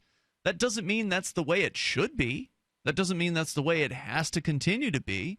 And nor does it mean that it's exclusively true. There are plenty of women in the liberty movement. There are, other minority groups who are represented in the liberty movement, not as highly as some of us might like to see. I would love to see more diversity in the liberty community, but you're never going to get there if you keep talking about how groups are different.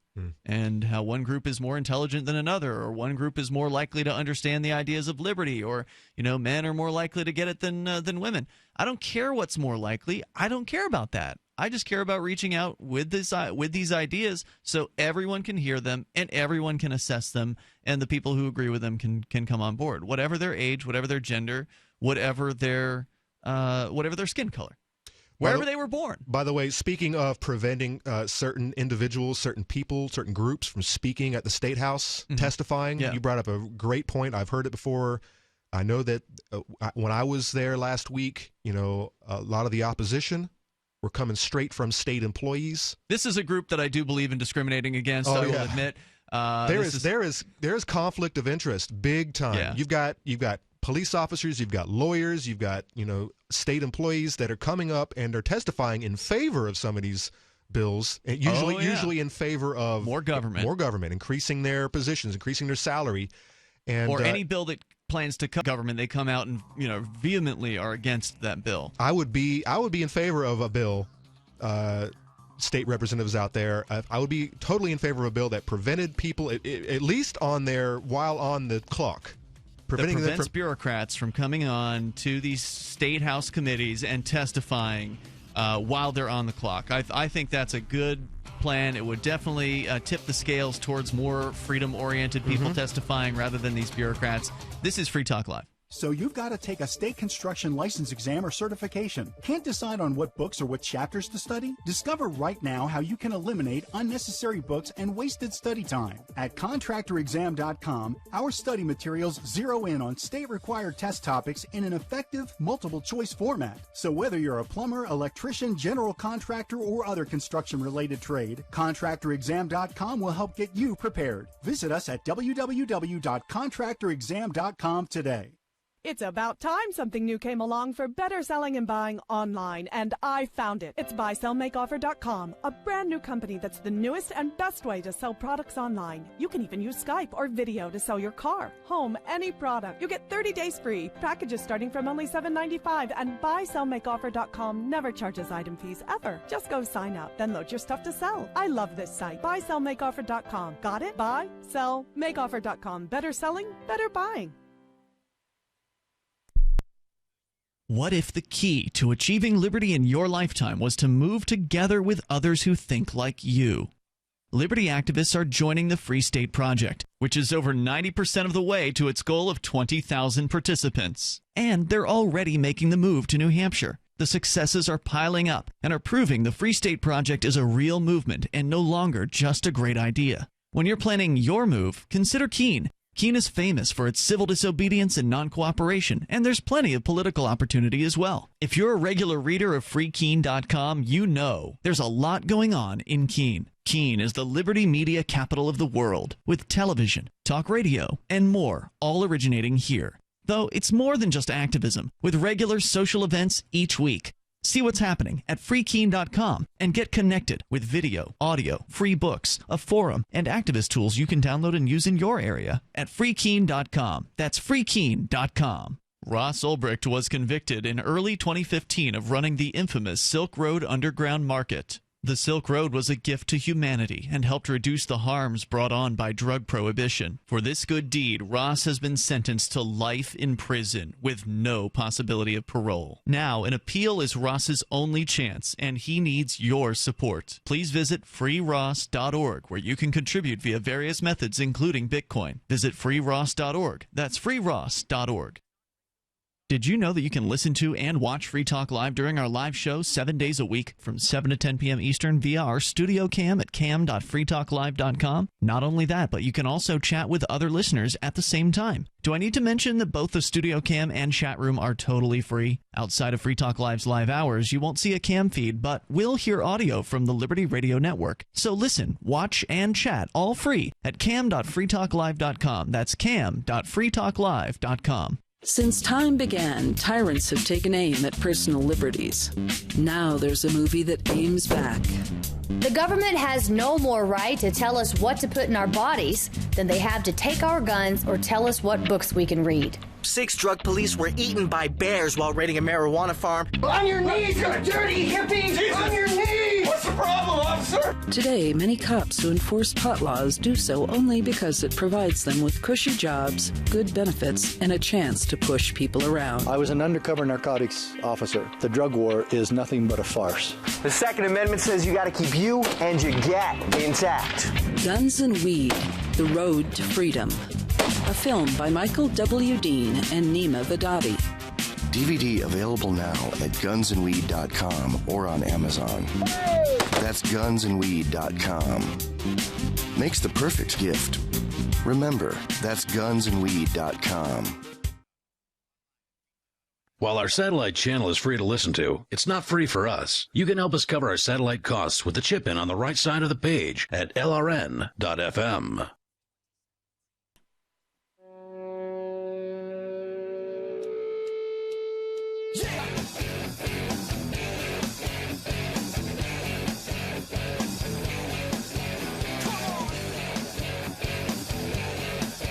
Free Talk Live. Join us here toll free at 855-450-FREE. That's 855-450-3733.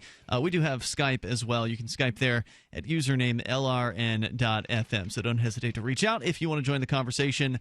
We'll also talk about the Uber situation where apparently there are things being set on fire in France. Sounds like a pretty awful scene there. But first, let's go to the phones and the fun. We got Jay. He's in North Carolina. You're on Free Talk Live with Ian, Johnny Ray, and Conan. Hello, Jay. Hey, what you say, guys? Hey. On the group difference thing, I think this is something people really miss the boat on. Collectivism is dangerous when individual rights are subordinate to the will of the collective or the common good, right? Sure. Simply using biology and data to articulate an objective worldview in terms of group differences has nothing to do with subordinating rights. It simply means that one recognizes averages exist. And, I mean, obviously there's outliers and individuals should, be viewed based on their merits, but that doesn't mean group differences don't exist on the aggregate or that averages have no value when trying to understand the world. And I think most people sort of innately recognize this who haven't sort of bought into this type of pathological individualism by just looking around, right? But I'll tell you why things like averages are so important, though, because they lend one a much more intellectual position on why certain groups have a certain societal and primary economic status instead of like this completely ridiculous notion that it's all just because white racism, right? No, but we can look at actual data. We can say, look, the average black IQ is literally in the sweet spot for those that would have a high propensity for violence. We can look at things like single motherhood, the primary indicator for criminal behavior, things like cranial capacity, which correlates with intelligence in the first place. And, aren't these much more plausible explanations why, certain groups are in the position they are in society than white racism?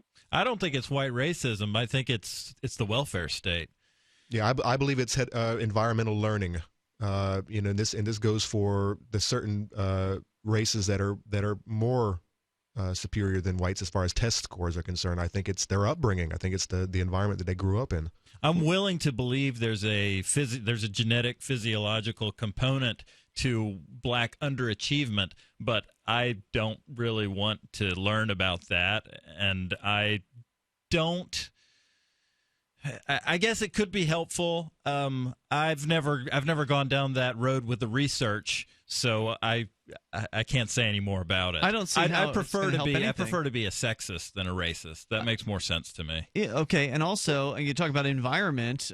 Historically in the United States, blacks have had a tough environment, right? I mean, they started, many of them, in actual slavery and have been kind of trying to raise their stations since that time. But it's certainly true that there are racist whites who are in positions of power in the United States. We know that, right? Strom Thurmond would have been a good example of someone who was a known racist.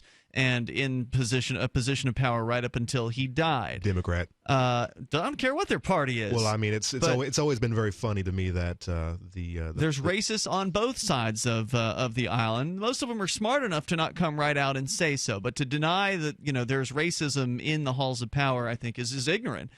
So you've got laws. You've got laws that are literally keeping poor people down, and black people are disproportionately more likely, I think, to be poor. It seems like, and that's likely because of the history of enslavement. I mean, so there are some factors that are going to make it so being born black does not necessarily from genetics, just from environment is going to set you back, and that's you could argue that has to do with racists in power. Yeah, certainly environment plays a role. Most studies that I've looked at show that it plays a marginal role and that biology is more of the factor. But I would certainly agree, on the welfare state. And, of course, racism exists and stuff. But why this is so important, particularly to the liberty movement, is because there's been an adoption of this sort of cultural Marxist narrative. I'm not saying you guys are particularly buying into this, but we have to actually begin to try to understand reality. Saying, well, I don't want to look into this stuff. You can't just deny reality, right? This is what the statists want. I'm scared to go. I'm scared to do that kind of research. He doesn't want to open that can of worms. This is what the leftist statists want primarily because they want to blame everything on the capitalist bourgeois whites, right? They want to make racism the central issue to instigate minority groups against the ideas of capitalism. And this has always been the cultural Marxist program and has, resulted in vast violations of property rights. Well, I see it's a power issue. I mean, this is clearly action, set aside subsidies. Yeah, to me, it's not about capitalism. It's a power issue. You've got black people who are in positions of power who are wielding power over other blacks. There's black people in Congress. There's black police. It's a power issue. It's a class issue and a power issue. It has nothing to do with race, in my opinion. So, I don't know what cultural Marxism. No, I don't know what the definition of that is. I've heard it thrown around. Would you like me to tell you Go ahead. a little bit about it? I would. Okay, so in going back to the 30s and 40s, the Marxists realized that the working class wasn't going to rise up and revolt like Marx had predicted, right? So because they were too wealthy, right? Their lives were made too good by capitalism. Mm-hmm. So they started employing a different strategy. Cultural Marxism is economic Marxism translated into cultural terms, whereas economic Marxism sees the enemy is like the capital owners, the bourgeoisie, etc.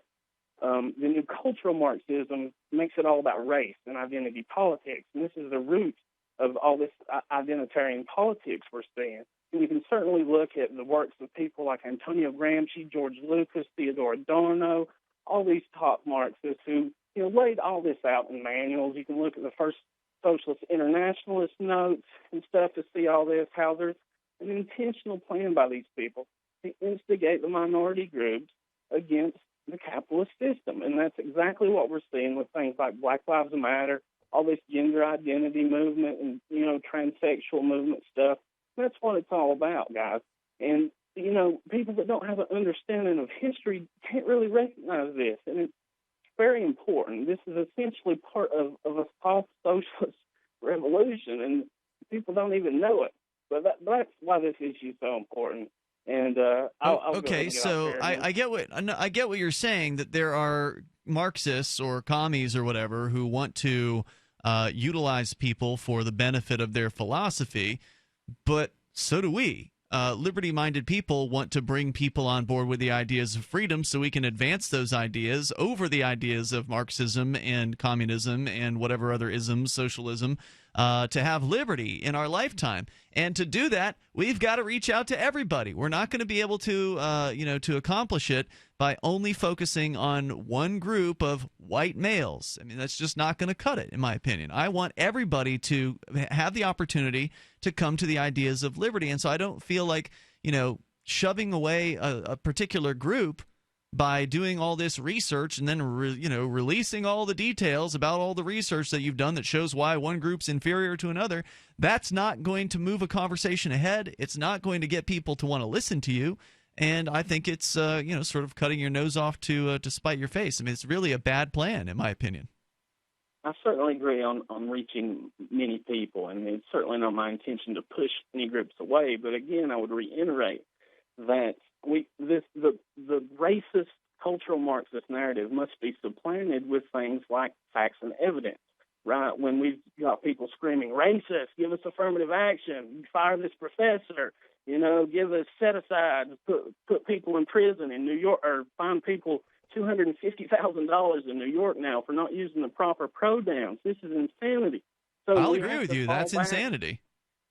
So we have to fall back on scientific explanations for things, which can contend as a bulwark against some of this leftist rhetoric, which is IQ, single motherhood, certainly pertaining to the welfare state, and other factors. But I appreciate it, guys. Yeah, thanks for the call, Jay. You do things the way you want, and we'll do things the way we want. We'll see how it all shakes out. Thanks for the call tonight. Toll-free number is 855-450-FREE, 855-450-3733. We'll continue here, and you can share your thoughts on Free Talk Live. Think you're fat? You might just be bloated.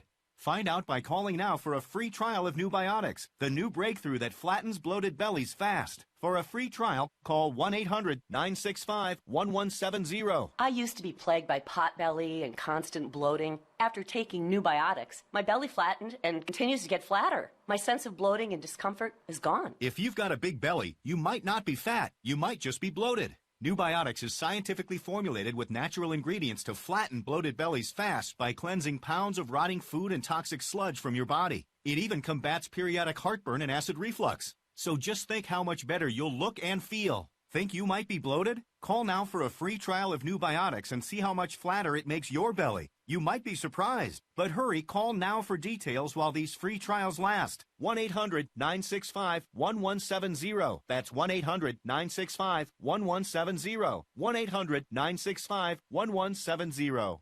Hi, this is Dr. Joel Wallach, the Mineral Doctor. You've heard me talk about 90 for Life for years. 60 minerals, 16 vitamins, 12 amino acids, 2 fatty acids. You may not know this, that I've actually designed Arthrodex for animals. That's right.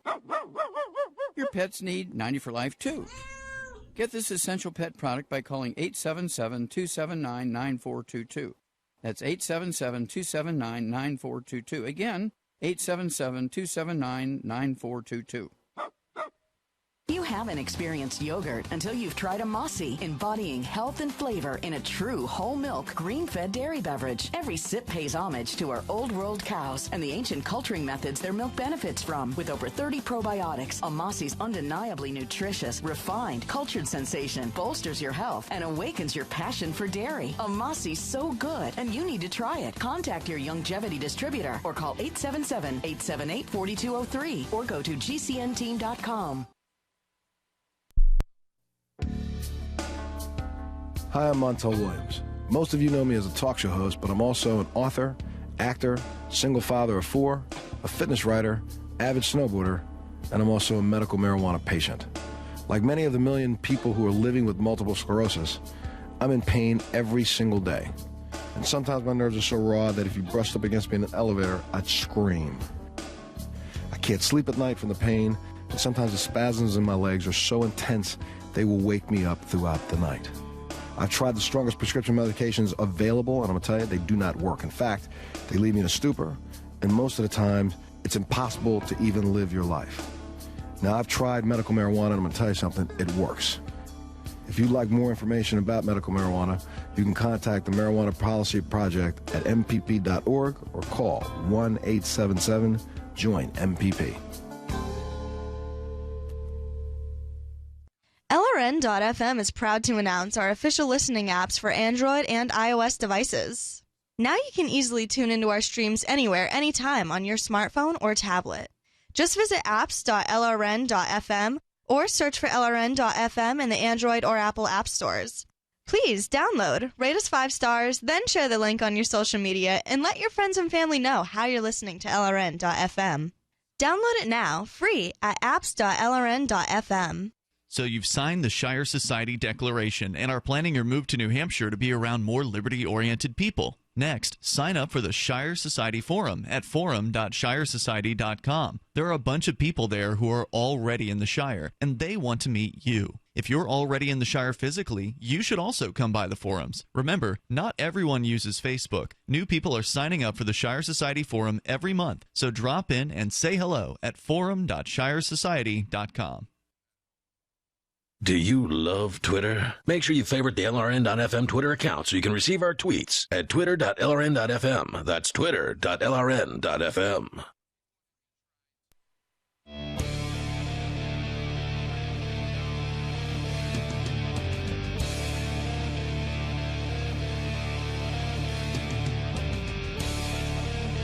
It's Free Talk Live. You may join us on the toll-free number, 855-450-FREE, 855-450-3733.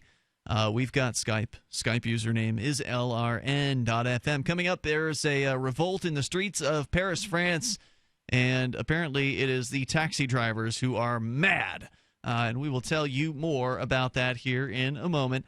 Conan has the story. But first, we're going to go to the phones to the fun, where we've got Alex on the line. He's on Skype, calling from Florida. Hello, Alex. Hello, guys. Do me a favor. Back away from that microphone. You're a little distorted. All right. Can you hear me now? That's better. Thank you. All right. So basically, I just wanted to call in. Last night, I know you guys, there was a whole thing with Cantwell, but there was a whole other thing with you guys had kind of, you were talking to some crazy, guy talking about Satan worship, and you sort of brought up Augustus Invictus, and the insinuation, of course, is that he is, similar to that for sacrificing a goat, and I don't think that that's a fair. Now, this is a Senate candidate for the Libertarian Party. We talked about him. He got a brief mention last night, but we had talked about him in the past when he was making headlines down in Florida for ostensibly or allegedly sacrificing a goat. You are saying that was not a satanic ritual? It was what, pagan? I'm saying it was a religious ritual, but to insinuate and just leave it open when you're talking about human baby sacrifice is not sort of a very cool thing to do. In what religion was that a ritual? In his version of paganism. Okay. So I forget who said it last night. I think it might have been Daryl. But yeah, so consider that corrected. So you're saying Augustus Invictus is a pagan who sacrifices animals, not a Satanist. I would say that, yeah, he would say that he is.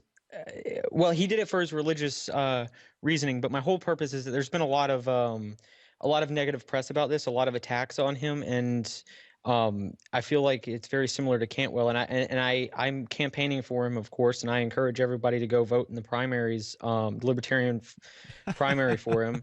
There are no Libertarian primaries in Florida. Not primary, you know what I mean, the caucus or whatever. You're talking about going to the Libertarian of Florida convention and nominating him? Yeah, the convention. Gotcha. Yes. Okay. I would encourage that. Like I said, I know I'm trying to help him out with his campaign as much as I can, and I sort of look up to him and Cantwell the most. Isn't it I'm sorry to go on, though. I mean, I don't want to interrupt you. I just want to get back to Invictus, and then you can talk about whatever it was you're getting to. But Augustus Invictus, isn't it unusual for pagans to sacrifice animals? I would think that pagans, having known them here and there over the years, they're really like earthy people. Like, I wouldn't think they would necessarily be into sacrificing animals. Is his religion a relatively? So the story he said. So the story that he gave me was basically that he went in and walked from Florida to the desert and thought that he would surely die.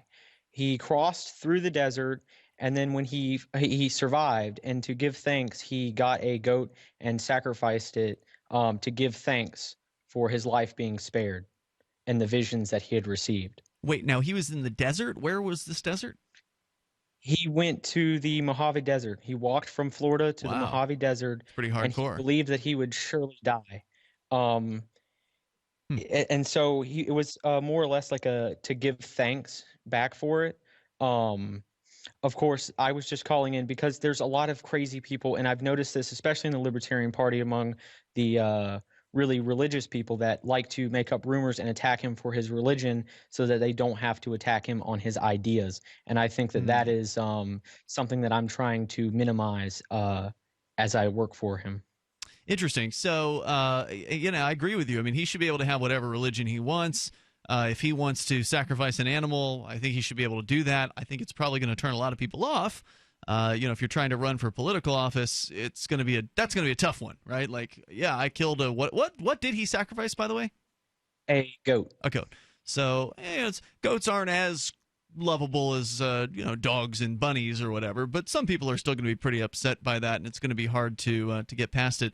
And it's hard enough to be a libertarian as it is. You're probably not going to get more than 2 or 3%. Conan, you and I are both from Florida prior to moving to New Hampshire. And would you get behind this guy's campaign? I don't know the guy, but I mean, I have a question.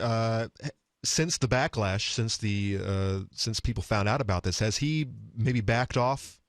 Is this something that he? No. So he's still gung ho as far as sacrificing the animals to I guess is it a god? Does he believe in gods, or how does this work? Yes, he believes in gods. It was to give thanks Conan, for them sparing his life. All you need to know, Conan, is that he he walked from Florida to the desert, and he thought he would surely die.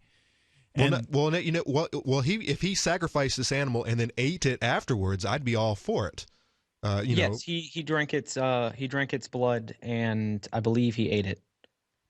Well, that's not so bad. Like much of a sacrifice to me. It needs to be burnt into ashes. Yeah, if he had like a thank you God for I could be wrong. Thank you God for delivering this goat to me and saving my life, I'd be like, yeah, that's pretty cool. They make a movie about that. But if he just sacrificed a goat and left it there because it's part of a belief structure that he believes in.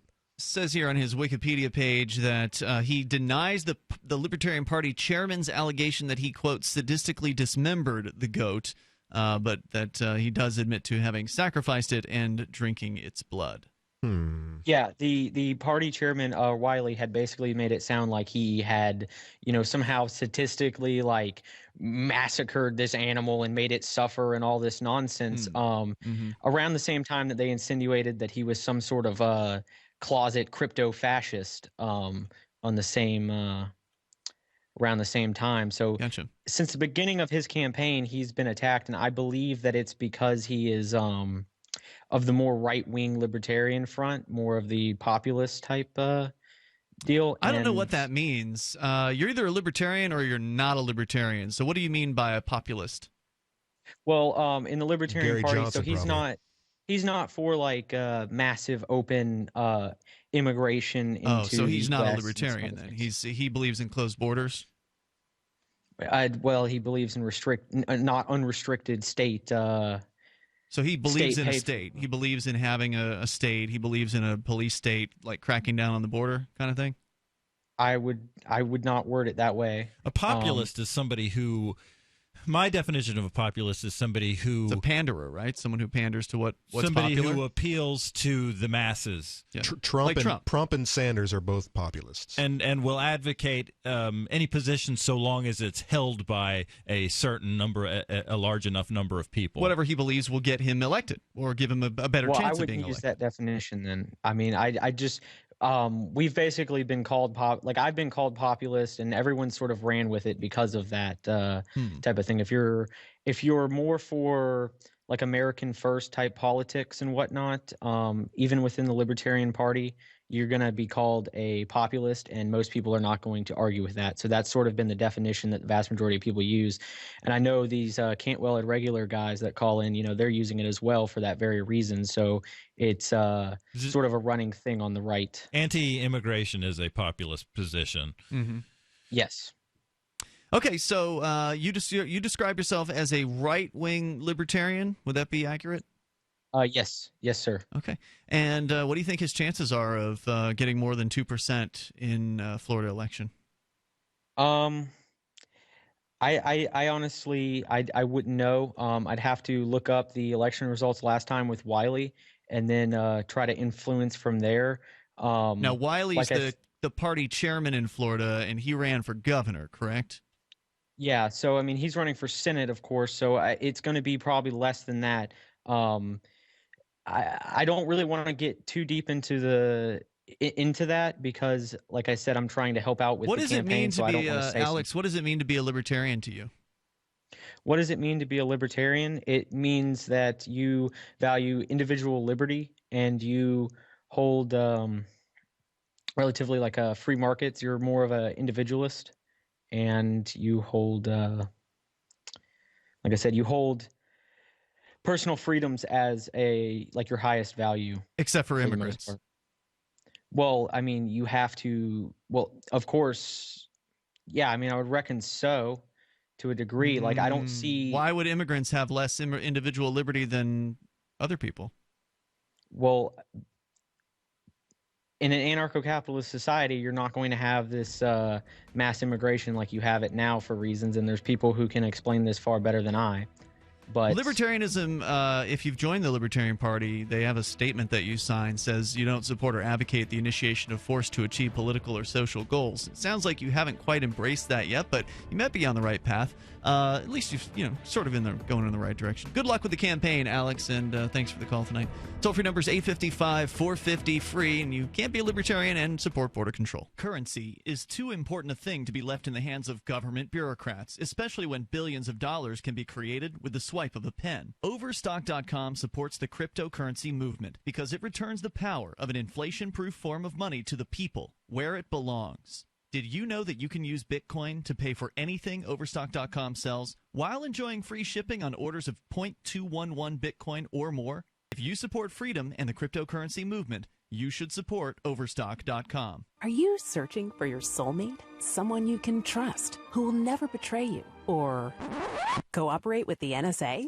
Stop searching. With EasyDNS, you found a keeper. EasyDNS does it all. Domain names, web hosting, and managed WordPress hosting. EasyDNS stands up for your internet freedom, and with servers in Canada, they do not cooperate with the NSA. Go to EasyDNS.com. You'll love their services or get a full refund. They guarantee it. And they accept Bitcoin. That's EasyDNS.com.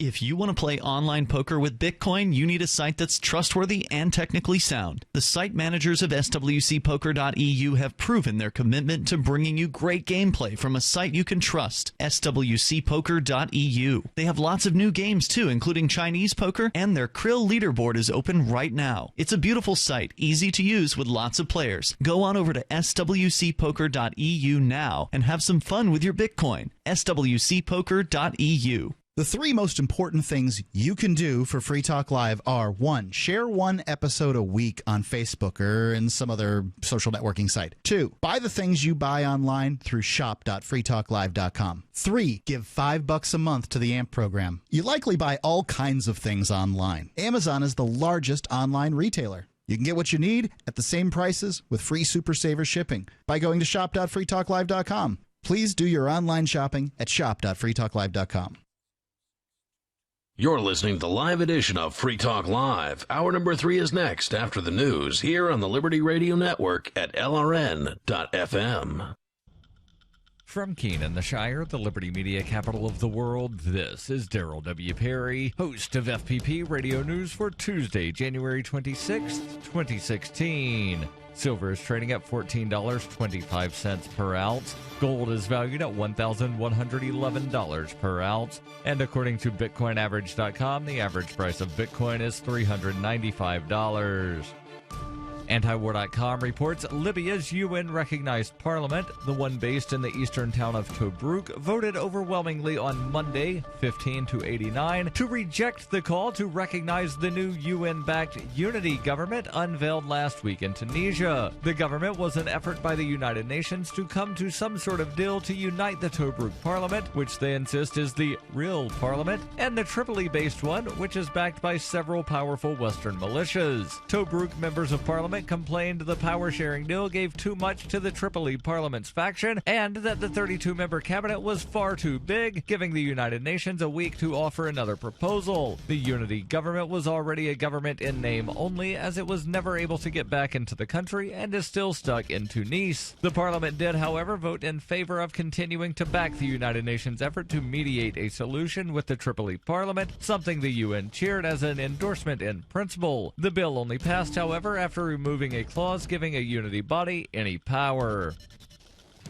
For nearly 40 years, Roberts & Roberts Brokerage has been a trusted source for buying and selling precious metals like gold and silver. They also take Bitcoin for precious metal purchases and have permanently removed the minimum purchase amount for all orders paid in the digital currency. Call Roberts & Roberts today for knowledgeable advice on buying and selling precious metals and a forward-thinking approach to new technologies. 800-874-9760 or visit online at rrbi.co.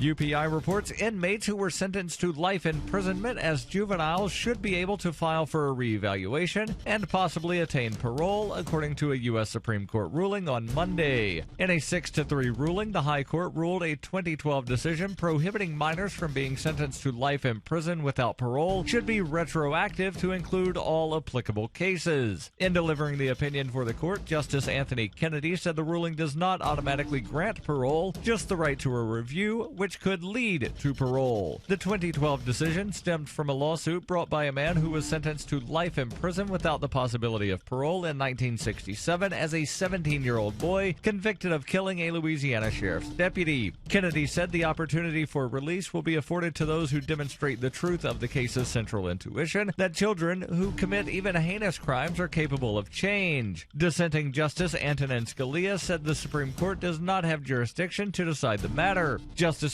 Clarence Thomas and Samuel Alito joined him in dissent. The Supreme Court's ruling on Monday reverses a decision by the Louisiana Supreme Court and sends the case back to lower courts.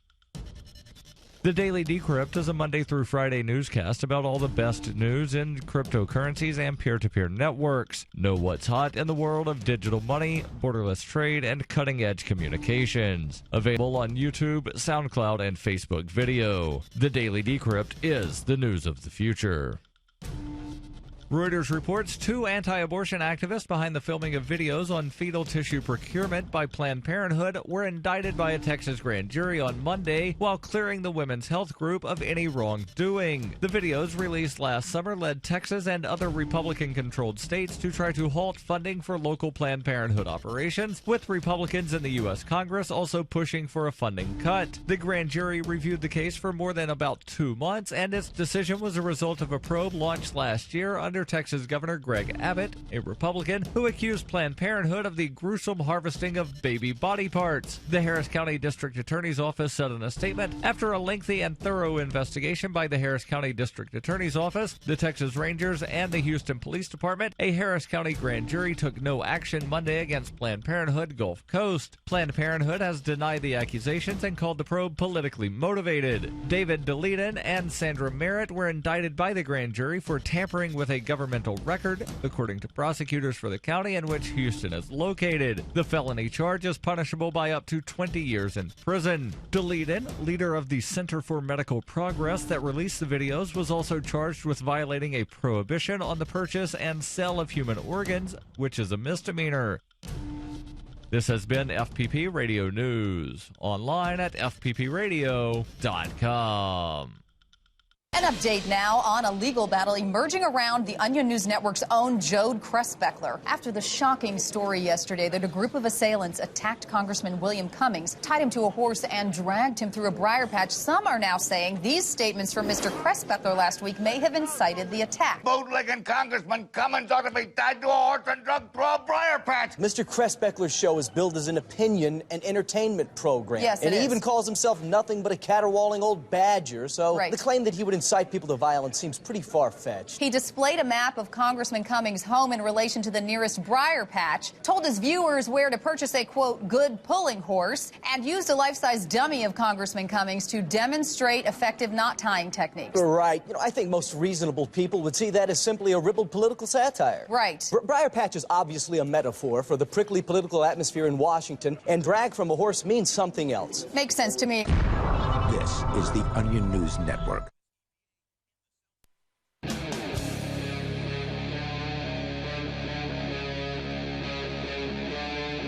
Free Talk Live. It's Free Talk Live, and you can join us on the radio toll free at 855-450-FREE, 855-450-3733. You can join us on the radio here and talk about whatever you want. We were just talking with someone claiming to be a libertarian but also supporting populism, supporting and border control, immigration control. And the statement I made as we were going out to the news there was that you can't be a libertarian and support borders. I want to clarify that. You can support private borders, meaning that private property. Libertarians believe in the idea of property. And so if you want to have borders on your own private property and decide who can come in and who can't, like Disneyland does or whatever, fine. It's your house, it's your property, it's your business. You should be able to make those choices. But as far as national borders are concerned, I don't think that you could possibly be a libertarian and support that concept. I understand that that's going to bristle a lot of feathers out there. But ultimately, if what a libertarian is one who does not support or advocate the initiation of force to achieve political or social goals, then the national border is by definition the initiation of force to stop people from trying to come and make a better life for themselves. Well, I'm inclined to agree with you, but I think by that formulation, anybody that an anarchist like myself, if you're not an anarchist, then according to you, you're not a libertarian, because you can't have a country without coercing some people into funding your country. Yeah, I don't want a country. I know you don't. Yeah, I'm not interested in that. I'm in favor of community. And yeah, I want to know my neighbors. I want to know and decide with them what we need to do in order to better ourselves. I don't need some yahoo 100 miles south of me making decisions on how I'm going to live my life, or who I want to let into my community. My community might get together and say, hey, look, we do have public property. We've got this park over here, and we've got maybe the telephone poles are public, maybe some of the roads are public, and we don't really want some scallywags, some scragadads up and down littering and sleeping in the ditches. But a scragadag, I can't. and sleeping in the ditches. I mean, we might get together and decide that we don't want to have anything to do that. And I would probably say I don't want these scragadads sleeping in my yard. I would have a problem with that. Sure. But yeah, that's, and it would be your right. And that's the big argument. Is if you're a libertarian and you are making this argument, what are you defending? You're defending public property. You're defending, the collective. So I mean, are you really a libertarian? Can you be, Ian? Can you go ahead and answer? You're asking about the idea of, okay, well, if you have these borders, then there's public property on the other side of it, and so therefore by advocating for the abolishment of the border that I'm defending public property? No, I'm asking the people who claim to be libertarians and yet at the same time are defending public property. They're like, well, yeah, we don't want these guys coming over this imaginary border and sleeping in our yards. Well, okay, so it's different if it's your yard, because then that's private property, right? But they might consider the park their yard. There are a lot of people in our community who would say, yes, that park over there is mine, is ours. Yeah.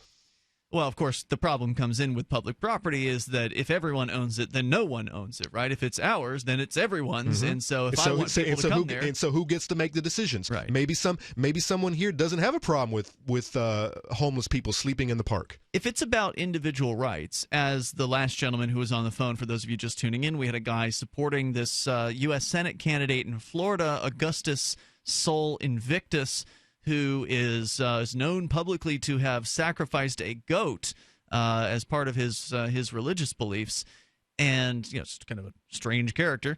But the guy who was his supporter was saying, I asked him how he would define libertarian, and he just sort of had this roundabout answer that really wasn't a truly principled definition of libertarian. No, his definition was fine. He said it was about individual liberty. And what else did he say? Conan, do you remember? I remember that one.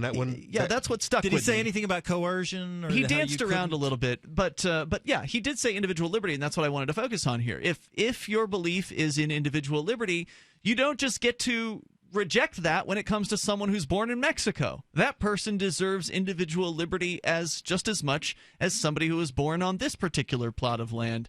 So with that in mind, let's continue with your calls and thoughts. We do have Will on the line. Will Coley from Muslims for Liberty. He's in Tennessee. Hey, Will.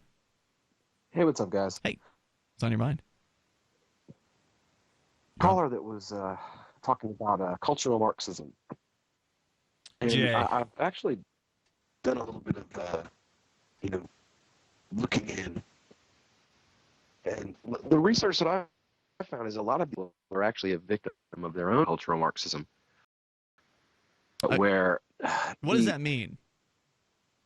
Well, it's the use of like racial tensions in order to strengthen the state, in order to take over economics or get votes.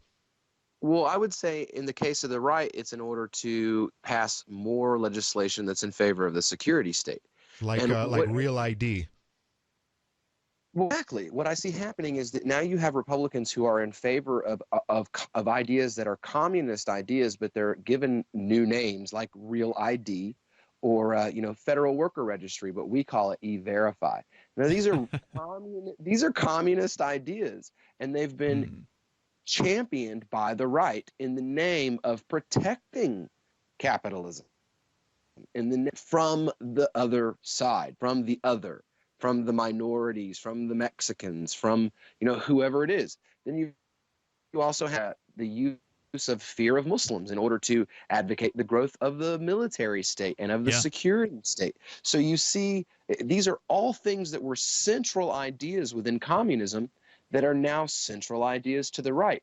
So you have the same type of ideas where you play the races and the cultures off of each other in order to instill fear among each party. They're just using different,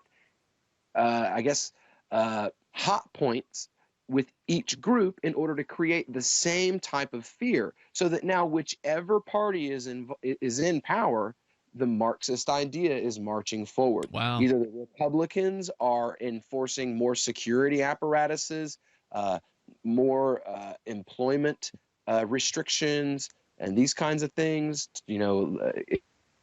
expand Verify to include all Americans, that kind of thing. Mm-hmm. Or you Democrats expanding the welfare state and weakening the economy and trying to centralize the economy in the hands of the government. So now we can either take a left foot toward communism or a right foot toward communism. Wow, well said. Well said, well put, and Will Coley, host of Call to Freedom, great new show on LRN.FM on Sunday nights. Will, anything else you want to add tonight? Your connection's kind of wonky tonight, by the way. I'm sorry. I'm not a fan of Invictus, but in defense of his personal religious proclivities, I will be sacrificing 2 goats at PorkFest this year. Really? But we'll be Yeah. We'll do an Eid celebration. We'll slaughter 2 goats. And Are you going to drink the goat's blood? Will you cross the desert of Pennsylvania on foot? No. We'll be drinking any blood. We'll actually the goats, and one of the goats taken to the local homeless shelter, and the other goat will be prepared and served to the people at PorkFest. Excellent. I'm looking forward to it. And Will, we're going to let you go. The call's a little bit too bad tonight, but I appreciate hearing from you. And Will, by the way, sets up with his wife at the Porcupine Freedom Festival. That's what he was referring to as PorkFest. It's the yearly camping festival that the Free State Project throws here in New Hampshire to kind of show off the community. And last year they fed something like, 2,000 to 3,000 meals to people at PorkFest, just giving away food. And they had Muslims backing them with finances to help make that project possible, if I'm recalling correctly. and I had the pleasure of eating their cooking on a pretty much a nightly basis. They kept bringing it up to the studio, and it was fantastic. So I've always had a question. Well, not always. Real quick question. The animal sacrifice. Does it lose power if you consume the animal afterwards? Aren't you supposed to burn the entire animal in order to get the most out of the sacrifice? Are you asking from like a Wiccan or satanic standpoint? All of them. Christianity, paganism, Satanism. I don't know. I mean, if you eat it, you're actually not sacrificing. You're actually getting something from it. 855 450 free. It's Free Talk Live. Every once in a while, you get information that's worth changing your life for. This is one such time. You can save up to and beyond 25% on all purchases at Amazon. You probably heard of Bitcoin and just not thought much about it. You certainly know that you can get competitive pricing at Amazon, but now you can get a 25% discount on nearly everything you need to live. I've just given you a huge raise, and all you have to do is claim it. You go to saveitpurse.com and open an account. Do this right now. Don't wait. Then you fund the account with Bitcoin. You can buy them through expresscoin.com with a check or money order. There are other ways to get Bitcoin, but that's fast, safe, and easy. This information is worth you changing the way you do things. Go to saveitpurse.com right now, get signed up, and cash in on the huge raise I'm offering you. 15 to 25% off of everything at Amazon through saveitpurse.com. It's saveatpurse.com. Hi, this is Dr. Joel Wallach, the Mineral Doctor. You've heard me talk about 90 for Life for years. 60 minerals, 16 vitamins, 12 amino acids, 2 fatty acids. You may not know this, that I've actually designed Arthur decks for animals. That's right. Your pets need 90 for Life, too. Get this essential pet product by calling 877-279-9422. That's 877-279-9422. Again, 877-279-9422. You haven't experienced yogurt until you've tried a Mossy, embodying health and flavor in a true whole milk, green-fed dairy beverage. Every sip pays homage to our old world cows and the ancient culturing methods their milk benefits from. With over 30 probiotics, a Mossy's undeniably nutritious, refined, cultured sensation bolsters your health and awakens your passion for dairy. A Mossy's so good, and you need to try it. Contact your Longevity distributor or call 877-878-4203 or go to gcnteam.com. Why did you move to the Shire? I moved here to the Shire because there's other people around who take liberty just as seriously as I do. I moved to the Shire because I saw videos of people challenging authority and thought that I could get support myself. It called to me, like, do this right now. I wanted to be around people like me who got it. And once I got here, I knew there was nowhere else that I wanted to be. I've always wanted to change the world. So I moved to the Shire to join people who were actually working towards doing the same thing. The people here are awesome, loving, and positive. It was for the adventure and for the feeling of something important is happening here, and I just wanted to come to sort of be part of that. Visit ShireSociety.com to read and sign the Shire Society Declaration and learn the reasons why, if you love liberty, you should immigrate to the Shire. Plus, add yourself to the Shire map at ShireSociety.com. That's ShireSociety.com. If you want to know the latest about Free Talk Live before we go on the air, all you need to decide is how you want it delivered. It's your choice. Visit news.freetalklive.com. You can get emailed announcements and participate in contests via our email updates list. Plus, we have a Twitter account that you can follow and a Facebook page where you can become a fan. So visit news.freetalklive.com to get news about Free Talk Live as soon as it's announced and the way you want it delivered at news.freetalklive.com. That's news.freetalklive.com. This is your Robertson Roberts Brokerage Daily Precious Metals Update. In early trading Tuesday, gold is up $6 at $1,115 per ounce. Silver is 20 cents higher at $14.49 per ounce. Bitcoin is trading at $391 US. Gold and silver are making big moves today, fueled by growing concerns in both U.S. and overseas markets. Prepare yourselves. Give us a call today at 800-874-9760 or online at rrbi.co. Listen to LRN.FM on any phone, anytime. 213-493-0309. That's 213-493-0309.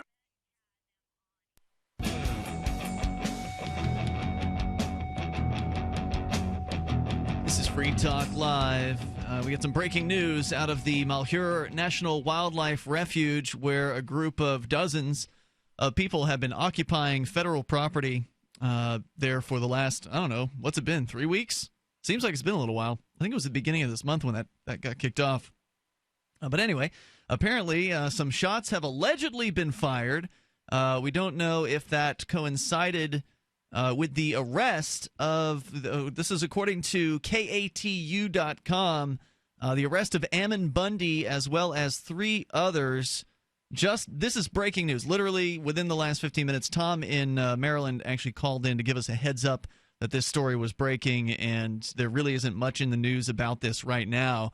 If you want to know, if you know more and you want to share it with us, you're welcome to join us here toll free at 855-450-FREE, 855-450-3733.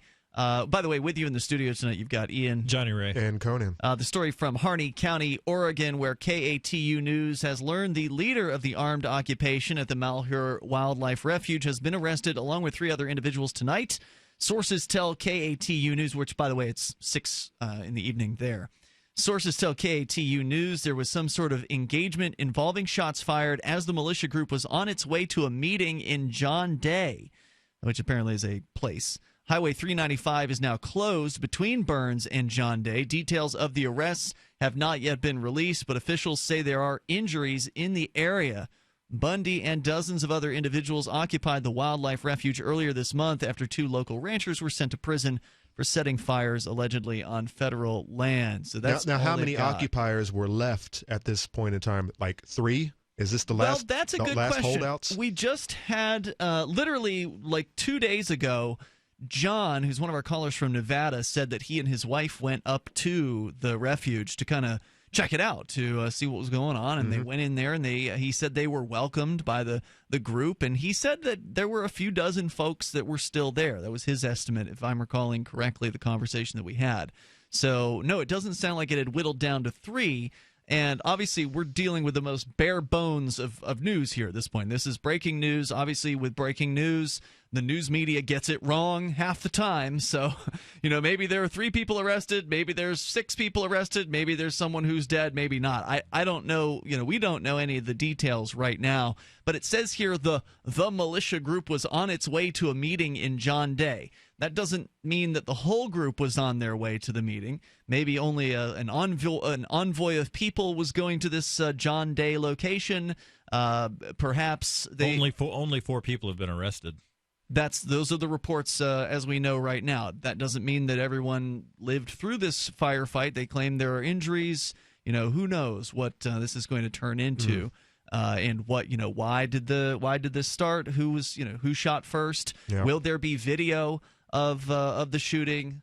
All of these are questions that remain unanswered. Hopefully not a Ruby Ridge repeat, but and yes, hopefully video, because the people are never going to find these things out unless that's the best way. There is no excuse if there is no video, because nowadays everybody has a camera almost. If you've got a smartphone, you've got a video camera on you, so you always need to record situations. Although, if it was their goal to get in a firefight with police, then I could understand that you probably wouldn't want to be holding a video camera when you're trying to trade shots with somebody. But who knows? Again, who knows who started this? This is breaking news. The story was literally posted 15 minutes ago, and there's nothing else. I was just Googling for it. There's virtually nothing else about this. There's one other story about the hospital being locked down. You said you spoke to someone who actually went out there and visited? Yeah, dude called the show, I think, Sunday night. Did he say anything about supposed agent provocateurs that were infiltrating? I mean, come on, it's a guarantee. I don't think that he would have gotten a feel for who was an agent just having visited the place. But, I mean, it's a guarantee there are agents that are infiltrating. I mean, our listener was able to go and get into this group. Right, so they're not really, they're big tenant right now. Yeah, I mean, that's how it was with the Ed and Elaine Brown situation here in New Hampshire a decade ago, where Ed and Elaine Brown were holed up in their house in Plainfield, New Hampshire, because the IRS wanted to arrest them for having not paid taxes. And they were just letting anyone into their home and, being friendly to everybody that was coming around. In fact, the Genesis Communications Network, which is our radio syndicate, Ted Anderson, the boss man over there, threw a barbecue over at Ed and Elaine Brown's house during this whole standoff. So they were letting hundreds of people come onto their property And indeed, it was an undercover agent with the federal government who ultimately ended up taking them down after their supporters had whittled away after time, because they were there for like 5 or 6 months. It was a long standoff that they had. And as their supporters had to go home because, you can only stay somewhere and spend your savings for so long after their supporters walked away, most of them, there were only a handful of people left, and that's when the feds made their move on them. And it was an undercover agent who'd been close to them and had been acting like that he was their buddy, but in point of fact was just waiting for the right moment to strike. There's a special spot in hell for people who turn on their fellow human beings. Oh yeah, who use deception to make it seem like they're your friend and then turn against you. And by the way, Ed and Elaine Brown were not violent people. They hadn't hurt anybody, even though Ed was kind of crazy and talked about the Illuminati being out to get him and had loaded up on guns and bombs and things like that at his house. He hadn't actually hurt anybody and ultimately did not hurt anyone. They were taken without incident. So it does sound like there may be some injuries, a possible shootout, but we don't know any details from the Malheur Federal Wildlife Reserve. Now, if you're hearing more, maybe you're actually up there in Oregon, you're watching the news as this news is breaking, you're welcome to share more with us. And if we learn more, we'll certainly let you know. You can join us here toll-free at 855-450-FREE. That's 855-450-3733. Mark Edge came back this weekend. He's was our normal regular co-host on the show. He's now a weekend co-host. He may be coming in here during the week a couple times just because he's bored to tears without his family around and he's not going to know what to do with himself. But he came back and he was criticizing me. He said that we needed to be more supportive of the protesters out there at the reserve, that he wanted us to go out there. I was like, dude, if you want to go out there, go right ahead. You can do some call-ins from the Wildlife Reserve, but this ain't my fight. I'm not interested in occupying federal land or doing any of this stuff. I'm not saying I'm opposing what they're doing. I think it's interesting what they're doing. I am interested in following the story, but I don't know about you guys, but I'm not interested in signing up. Well, there's a reason I moved to New Hampshire. It's because it's a small area, small population, and I think that there is a chance that I can get things accomplished here. Mm-hmm. Are you going to go head-to-head against the federal government? Maybe. Well, I occupy some federal I pay land? an awful lot of property taxes every year. Yeah, which are going to pay programs that I don't agree with. But that's not federal. That's it's not federal. State. It's local. It's citywide. Yeah. And if I can't work within the system, and I don't think that I can, I might just come to the conclusion one day, and I wish I could today, just stop paying a portion of my property taxes. All right, look, city of Keene.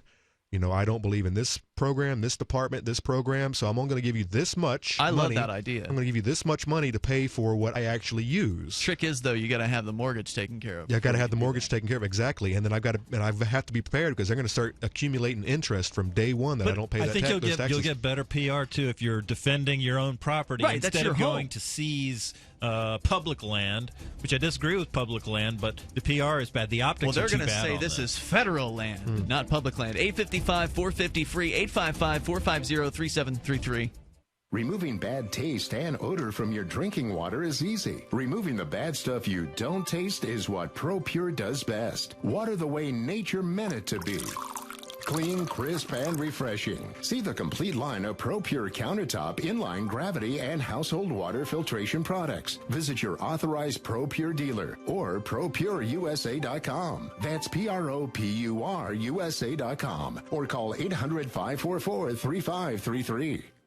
So you've got to take a state construction license exam or certification. Can't decide on what books or what chapters to study? Discover right now how you can eliminate unnecessary books and wasted study time. At contractorexam.com, our study materials zero in on state-required test topics in an effective, multiple-choice format. So whether you're a plumber, electrician, general contractor, or other construction-related trade, contractorexam.com will help get you prepared. Visit us at www.contractorexam.com today. So the protection of life, liberty, and property is what the Free State Project is all about. But it's an effort to move 20,000 people who understand. It's about demonstrating to the entire country that, yeah, we can have a free market, a truly free market. Making it just a freer, great place to live. It's the world's largest voluntarist libertarian community, and it's only getting bigger. That's amazing, to be able to move to a place where other people passionately believe in being free and independent. What the Free State Project is managing to do, though, is to put their money where their mouth is. It's physically getting up across the country and saying, let's go someplace and let's demonstrate the power of these ideas. There's a lot of kind of philosophy that surrounds liberty. There's a lot of thinking about it and talking about it. But here in New Hampshire, people are doing it. 101 Reasons Liberty Lives in New Hampshire, a documentary by Free State Project early movers. Watch it free at 101reasonsfilm.com. 101reasonsfilm.com. Cryptocurrency and peer-to-peer tech developments happen fast. Stay in the loop with the Daily Decrypt, a new video channel and podcast that will keep you on top of the latest innovations in crypto finance, security, networking, transportation, and gadgetry like drones and 3D printers.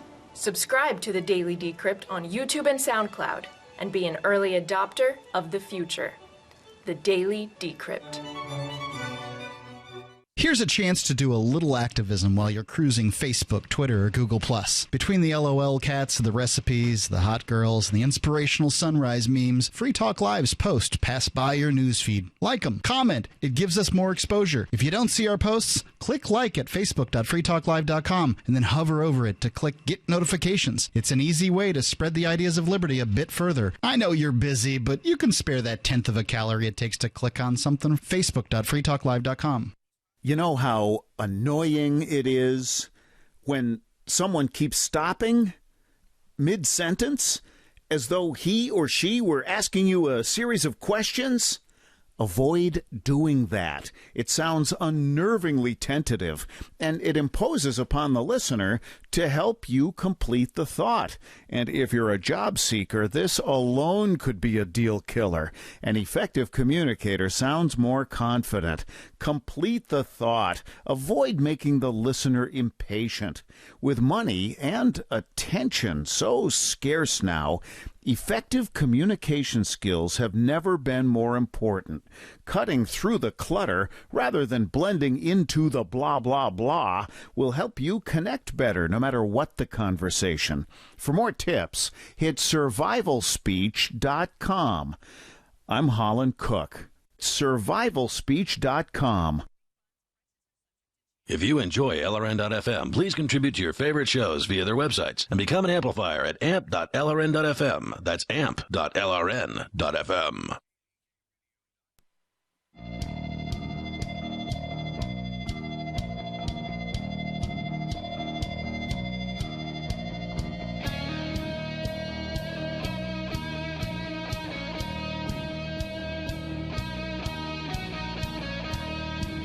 This is Free Talk Live.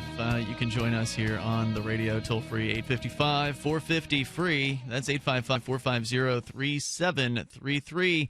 According to Oregon Public Broadcasting, the Harney District Hospital in Burns, Oregon, is currently on lockdown. An Airlink helicopter has reportedly been dispatched to the area, and there are unconfirmed reports of gunshots in connection with the refuge occupation, but the shots allegedly were fired somewhere on the road, maybe between the Malheur Wildlife Refuge and another town, a nearby town where there was supposedly some kind of meeting that was to be happening. So we don't know the details on exactly what went down, but there are some tweets coming out from someone who is ostensibly in the area. Les Zaitz is tweeting saying, Ryan Payne, one of the occupation leaders, has suffered multiple gunshots, according to a local government official. At the refuge, no indication of trouble. One militant discounted the report of arrests, said no one is leaving and no police are there. Again, the news here that is breaking as of this hour is that 4 have been arrested, including the leader, if you will, of the occupation, Ammon Bundy. Of course, he's the son of Cliven Bundy, who made headlines a couple of years ago with their protest against the federal government and the ridiculous land controls that they have to deal with the Bureau of Land Management. Who also refused to come out to this event. That's correct. Cliven is not behind his son in this particular occupation of the federal land. So there's not much more that we know right now, but if you're hearing something we haven't yet reported, feel free to dial on in here. The toll-free number is 855-450-FREE. Should we talk about Uber? Yeah, I mean, I was just talking about, what I might do one day. What might, the camel, the straw that broke the camel's back might be. You were talking about occupying your own property. Yeah, it might be me saying, hey, look, no, this is what I'm paying for. This is what I use. I'm going to pay a little bit to the fire department. I might give a little bit to the police department. Not a whole lot. They do an awful lot of busting young underage drinkers, and I don't believe in that. But, sometimes they do get bad guys. So maybe I'll give them send a couple bucks their way. Sure. But the school system? No, man. That's, awful. My daughter is not in the school system, so why should I be paying any part of it? Well, you hate education. You hate kids. I do. I hate them. I loathe them, obviously. Because you want to have smart people in the world. That's why you pay for public education. That's right, because I should be concerned with these young, soon-to-be scragadads coming into being and camping out in my yard or throwing rocks through my windows, because that's what happens to uneducated individuals. There's nothing but pain. Well, I don't oppose education. I know you don't either, Conan. It's just that the government's education system leaves a lot to be desired. I am firmly opposed to it. And basically, it's an indoctrination camp for the youth to get them to believe in the state and to get them to love the state. At school, they teach you to line up. And to stand in line. Yeah, and to stand in line, to stay quiet, to take your 5 seconds of drinking your water from the faucet, and you better back off real quick because you only get 5 seconds. It's a horrible. It's a prison. It is definitely a school. It's a school to prison system, and all you have to do is see the resource officers in full battle rattle. Yeah, and they just changed one out here at Keene High. They've got that's at least she's a female, so she's softer looking. Well, it's probably better that they took away the cop who shot the guy in the back of the throat from the Keene High School. Oh God! So he's no longer the school resource officer. Who was that?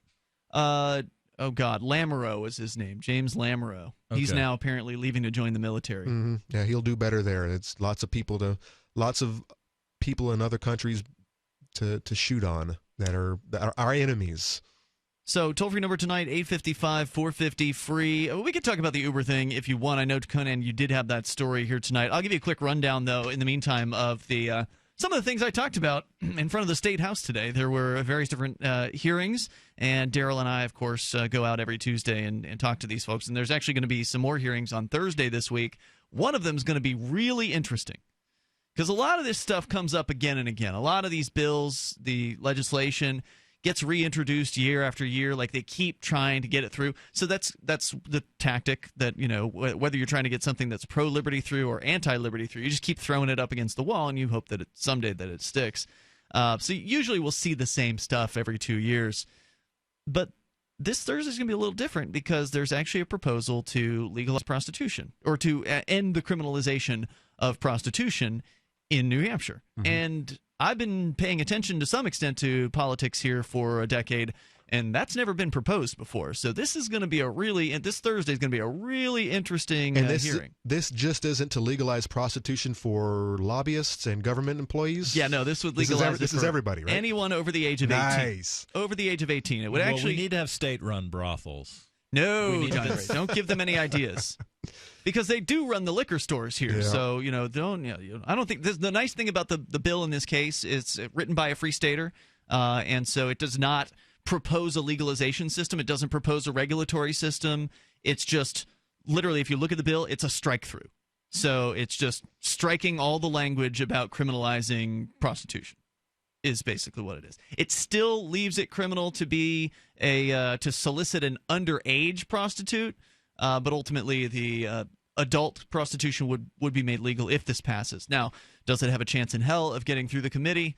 I honestly don't know, because this has never been done before. So I'm excited to see that happen on Thursday. Today, the first thing we hit up this morning was a revenge porn bill, which would make it illegal to distribute images that may have been consensually taken without the consent of the person who was involved in the photos. And of course, it was testimony after testimony of people who want to see this bill pass. And Daryl had to leave due to another engagement, so he wasn't able to testify. And I was really the only one who got up there and testified against this legislation. My point was, what about personal responsibility? If you get into Ian, you're not smart enough to take care of yourself. I mean, you need somebody who's been there and done that to be able to make decisions for you, to keep you out of trouble, to keep you from hurting yourself, getting an STD. Just can't help but take my clothes off in front of cameras. Getting beat up by some big butch dude who's a bear. Look, tearing you up, man. I get it that, it hurts if somebody takes your nudie pictures and spreads them around without, your consent. I get that. I get that that's a frustrating thing. But my point is, what about your consent to the pictures in the first place? Mm-hmm.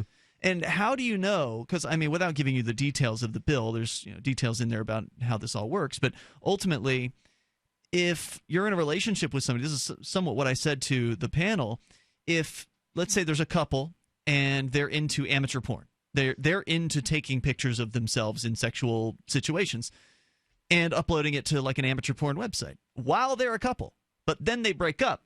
And then one of the couple, let's say the lady, says that she never consented to uploading those pictures to the amateur porn website. How does one side prove versus the other side? Unless there's an actual agreement that has been written out saying, here's what I consent to, I'm allowing myself to be photographed in sexual situations, and here's what I consent to as far as them being released. Then you've got a he said, she said situation where she's saying, well, I didn't agree to him uploading my pictures to that porn site. He did that without my permission. And then he says, well, wait a minute. We both agreed to this together. This was something we did. We were into amateur pornography. So I gave this as an example to them of one way. And plus, how do you prove who did what? There was an example one lady gave testifying about how she had her cell phone and a friend of hers, or who she thought was a friend, got into the phone, a male friend, got on her phone and sent her naked pictures that, she didn't give him on purpose, sent her naked pictures to his phone or to some other phone number. She later saw those messages had been sent and, felt violated. But how do you prove who sent those pictures? How do you know that it was him? What evidence would you use to prove that it was this person who you believe it was? So this is a messy kind of a bill that's going to result in some people going to prison for simply sharing some photos. And so it's like, well, what about personal responsibility? How about if you are worried about people sharing your naked pictures, you don't take them in the first place?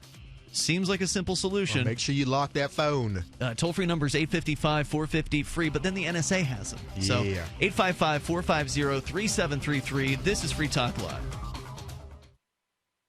Currency is too important a thing to be left in the hands of government bureaucrats, especially when billions of dollars can be created with the swipe of a pen.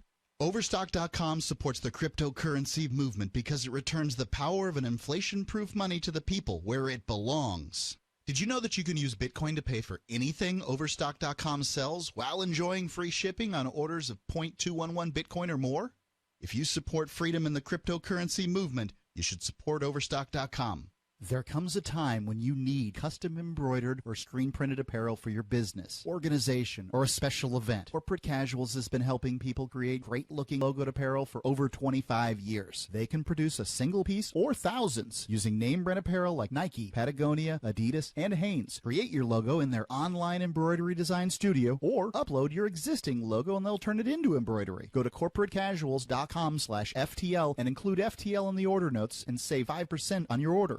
As your body ages, there's a 10% decline in your ability to repair each passing decade after the age 28. By age 40, your ability to repair from demanding manual labor, exercise, or a stressful desk job has declined by 12%. By using One World Whey, you supercharge your body's ability to repair and eliminate inflammation. Our unique frequency-encoded whey protein, coupled with our high-quality whey, improves your cell's ability to make protein, which is to say, repair itself. My name is Jonathan Wright, and I'm 40 years old. I recently went from a desk job to a manual labor job. Normally, I'm worn out. With energy-enhanced One World Whey, I now recover so quickly that I can perform very hard work all day long. I use energy-enhanced One World Whey for breakfast and lunch, and I experience less hunger throughout the day. I have a 30% increase in energy, and I just feel better. I plan to make energy-enhanced One World Whey a permanent part of my lifestyle. Call 888-988-3325 or visit oneworldwhey.com. That's oneworld, WHEY.com.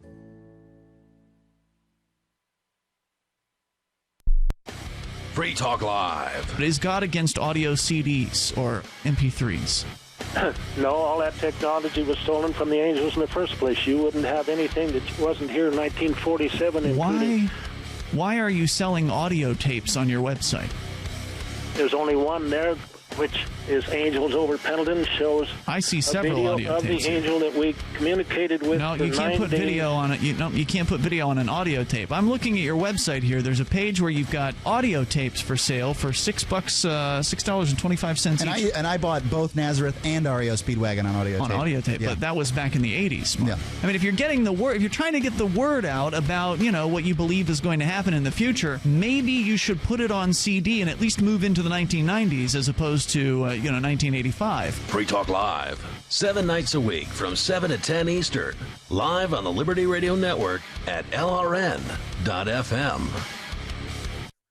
So you've heard all 3 hours of the latest episode of Free Talk Live, and you're still hungry for liberty-oriented audio content? Did you know that we have another 24/7 audio stream at LRN.FM? The Liberty Radio Network airs the latest episodes of some of the best liberty-oriented podcasts on the internet around the clock. In addition to recorded content, you'll also hear live shows like Free Talk Live, originating from our Keene, New Hampshire studio. So listen anytime at LRN.FM. That's LRN.FM. The new 4th edition of Healing Our World, The Compassion of Libertarianism, will take your understanding of liberty to a deeper level and has over 1,300 updated references, new cartoons, and a foreword by Dr. Ron Paul. With discounts for multiple book purchases, the 4th edition of Healing Our World is a great gift for the liberals, pragmatists, environmentalists, and Christians in your life who think libertarianism is cold-hearted. Get yours today at healing.freetalklive.com and use promo code FTL for a $5 discount. You can put the Liberty Radio Network on the air in your area. Visit broadcast.lrn.fm to learn how. Broadcast.lrn.fm.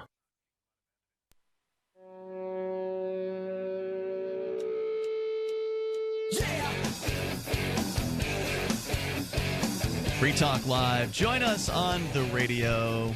Toll-free number 855-450-FREE. That's 855-450-3733. And in the studio with you tonight, you've got me, Ian. Johnny Ray. And Conan. Don't forget, you can join us online. Head on over to freetalklive.com. Enjoy the features that we share with you. They are completely free. Once again, freetalklive.com. More breaking news. At this point, it's more like breaking allegations. I mean, we don't know. We haven't seen video. We haven't seen any real evidence that any of this is true. But ostensibly, there have been shots fired with the protesters at the Oregon National or Wildlife Reserve, the Malheur National Wildlife Reserve. Anyway, apparently the shots that were fired were not fired at the reserve. So there were apparently a group of some of the protesters who were traveling to a nearby town to have some sort of a meeting. We're yet to determine what that meeting was about or what it was going to be about. And then at some point there was some sort of gunfire. Allegedly, now there may be 4 people who've been arrested and perhaps someone who has been shot. One of the protesters, according to the Oregonian, OregonLive.com's Rebecca Willington, 2 people have been shot, and Ammon Bundy is in custody, according to a YouTube live stream report by Pete Santilli, who was speaking outside of a hospital in Burns, Oregon. Santilli, a self-styled journalist, took to this is the negative talk, talking down to that real journalists do towards bloggers. This Pete Santilli guy's got a YouTube channel, and he went out there, sort of like Mark wanted to do. He actually went out there to support these guys. But did he go to school, Ian? Did he get a journalist permit to do what he does? No, probably not. Does he know anyone in big journalism? I don't know. Probably doesn't. I don't know who he is. Which means he's a small fry, and we don't want any. He obviously can't have an opinion. Well, he's the only guy on the scene reporting, so good for him. Pete Santilli took to social media to discuss the breaking development that late this evening, or I guess early this evening, late this afternoon in Pacific time. He also reported that the FBI has told the protesters at the National Wildlife Refuge that they are free to go and need to leave immediately before it escalates. It does sound like this is your chance. This is your chance to get out of Dodge. We've arrested your leader. Now what are you going to do? Now this is the way the government works. They will target who they believe to be the leader, take that person out, whether it's through an arrest or for, physical, attack. They will take that person out, and they expect that will result in the dispersing of the rest of the followers, if you will, if indeed that's how things are structured, because the government believes that everyone is organized like they are, where there's one person at the top of the pyramid and then, the underlings underneath that. So it'll be interesting to see what the protesters, or the occupiers in this case, of the Malheur National Wildlife Reserve will do in the absence of Ammon Bundy. Was he holding it all together?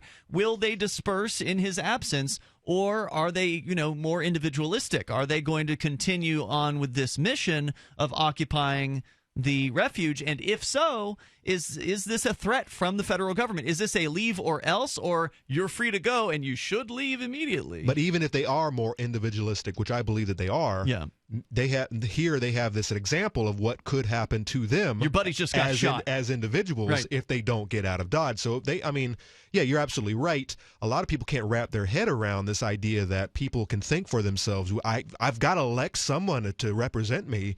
I couldn't possibly have an opinion of my own, and there's an awful lot of people out there in the world who believe that way. But no, I think this is a setting an example.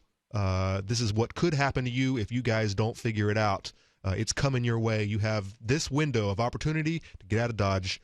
And tomorrow morning? I can't promise you anything other than whatever happened to Bundy. What are people going to think if they're inside the wildlife refuge? Their friends have left, because again, this group ostensibly left the refuge in order to go to another town for some sort of meeting. It was somewhere between there where they got attacked, or someone shot someone allegedly. So then, federal agents show up. They get on their megaphone. All right, everybody, Ammon Bundy's in custody. One of your buddies has been shot. We're giving you till the morning to clear out of here. What are the people on the inside going to do? And I think that's the situation we're dealing with right now. Santilli is at the hospital, which is, by the way, allegedly on lockdown, reporting on the shootings. Quote, 2 men were down, possibly injured, he said in his initial report. Santilli did not have information on their conditions or the names of who was involved. The Oregonian and Oregon Live could not independently confirm those reports. And Santilli's report comes on the 25th day of the standoff. So I'd said maybe 3 weeks. So yeah, just about pretty much the entire month here. During the past 3 weeks, tension has mounted, and federal authorities have faced repeated calls to take action against the protesters. And we thought that it would come to this at some point. It does sound like they're trying to avoid attacking the refuge itself, but it sounds like an attack may be being planned if the people don't leave. Let's go to Tom, who's in Maryland. He actually called in, didn't go on the air previously. Tom, you called to let our board operator know that this was going down, that this news was breaking. Are you following along with the story, and do you have anything else to report? Go ahead. Yeah, I would have come on the air at that time, but someone asked me to pull down a video that they were afraid would get taken down by the government, and that was a video this afternoon of Ammon Bundy speaking with the FBI, saying that a lot of the folks there were afraid of them. He seemed kind of timid. In fact, a lot of us got a bad feeling when we watched that video. We had thought that he was in contact with a good faith, actual person from the FBI. As it turns out, they had spoken with some folks from the FBI, but they were just guarding the compound. The only person, and it was apparent from watching the video, that he was in contact with and that the FBI was willing to put forward, was someone, I think the guy's, I think he gave the name of Chris, something like that. At any rate, it was straight out of the HRT playbook. HRT? Hostage rescue. Okay. It was clear to me and a lot of other people that he really wasn't getting a fair shake, and that's a shame. Although I can't say that I support necessarily how they went about making their grievances known, they were more than open and letting the authorities know what their plans were, what they were doing, and to have it come down to this, and I understand I don't know if you reported this, but it's being reported that they killed Ammon tonight. Oh, wow. That I have not seen in the reports. I mean, I was looking and I didn't see that at all. The reports are saying he is under arrest and that there have been shots fired. One man allegedly was shot multiple times, but that man's name was not Ammon, so I haven't seen those reports. Now, he definitely was under arrest. Whether the report said he died just came out before I called. All of the headlines here says, okay, so I'm looking at Google News, Ammon Bundy arrested in Oregon, Ammon Bundy arrested. So it says here 2 people have been shot, but Ammon Bundy is in custody. Pete Santilli, who is on the scene, who's actually a supporter of the occupiers, he says that Ammon Bundy's in custody. Well, so is Pete. So is Pete. Pete's in custody. Pete's been arrested. Yeah. I don't know if you are aware that there's been a lot of speculation about whether or not he's kind of doing a double deal, whether or not he's actually working as an informant for the government. Oh, I bet there's all kinds of speculation. I bet there's all kind of. I bet that group is just rife with paranoia about one another. Like, it's like The Thing in there. Who's the federal agent? Well, the show that comes on 2 shows after yours, they did a whole thing about a week ago. They had a woman on there. I don't know the veracity of it, and I'll tell you, when we end an operation, we take the CIs down, so everyone thinks that they're not a CI. And when Pete got arrested tonight, it was right in line with how we would do it. So I don't know. Just to clarify what you're saying, when the cops go into a scene, you take the undercover down just like you take everybody else down. You don't treat them differently. You slam them to the floor. You make it look like they're part of the rest of the people who are the occupiers. So they get it extra good. If anybody's getting slammed real hard, it's going to be our guy. Yeah. Huh. Yeah, and they want that. Believe me, they don't want anyone to know what they. They don't want to be turned right. They don't want to have one of the occupiers turn against them in the last moments and put a bullet to their head or something like that. Right. I understand there's 8 that's arrested, just to keep you up to date. Oh yeah, this is going to be developing all night long. And Tom, thanks for giving us the heads up on it. I don't know if we would have found out without you. So thanks for the info. We are out of time tonight, though, and of course this is going to continue to develop. I'm sure we'll know a lot more by the time we go on the air tomorrow night at 7 o'clock at night Eastern time. And we should talk about that Uber thing at some other point, Conan. Maybe mark that for next week. It's going to keep happening. It sounds pretty crazy. Things are being burned over in Paris over Uber. We'll see you tomorrow. Online in the meantime, freetalklive.com. Hi, I'm Derek J. To me, an activist's calling is to actively work to advance a cause. The cause for which I work is personal freedom. I believe my life is best when I engage in voluntary interactions and self-government. I reject the idea that anyone else has a higher claim to my life or my body than I do. I see people who call themselves the government as a threat to my personal freedom. I realize you may feel differently, but my relationship with the people who call themselves the government is completely involuntary. If Starbucks used some of its money to drop bombs, I wouldn't shop there. So why would I support the American empire?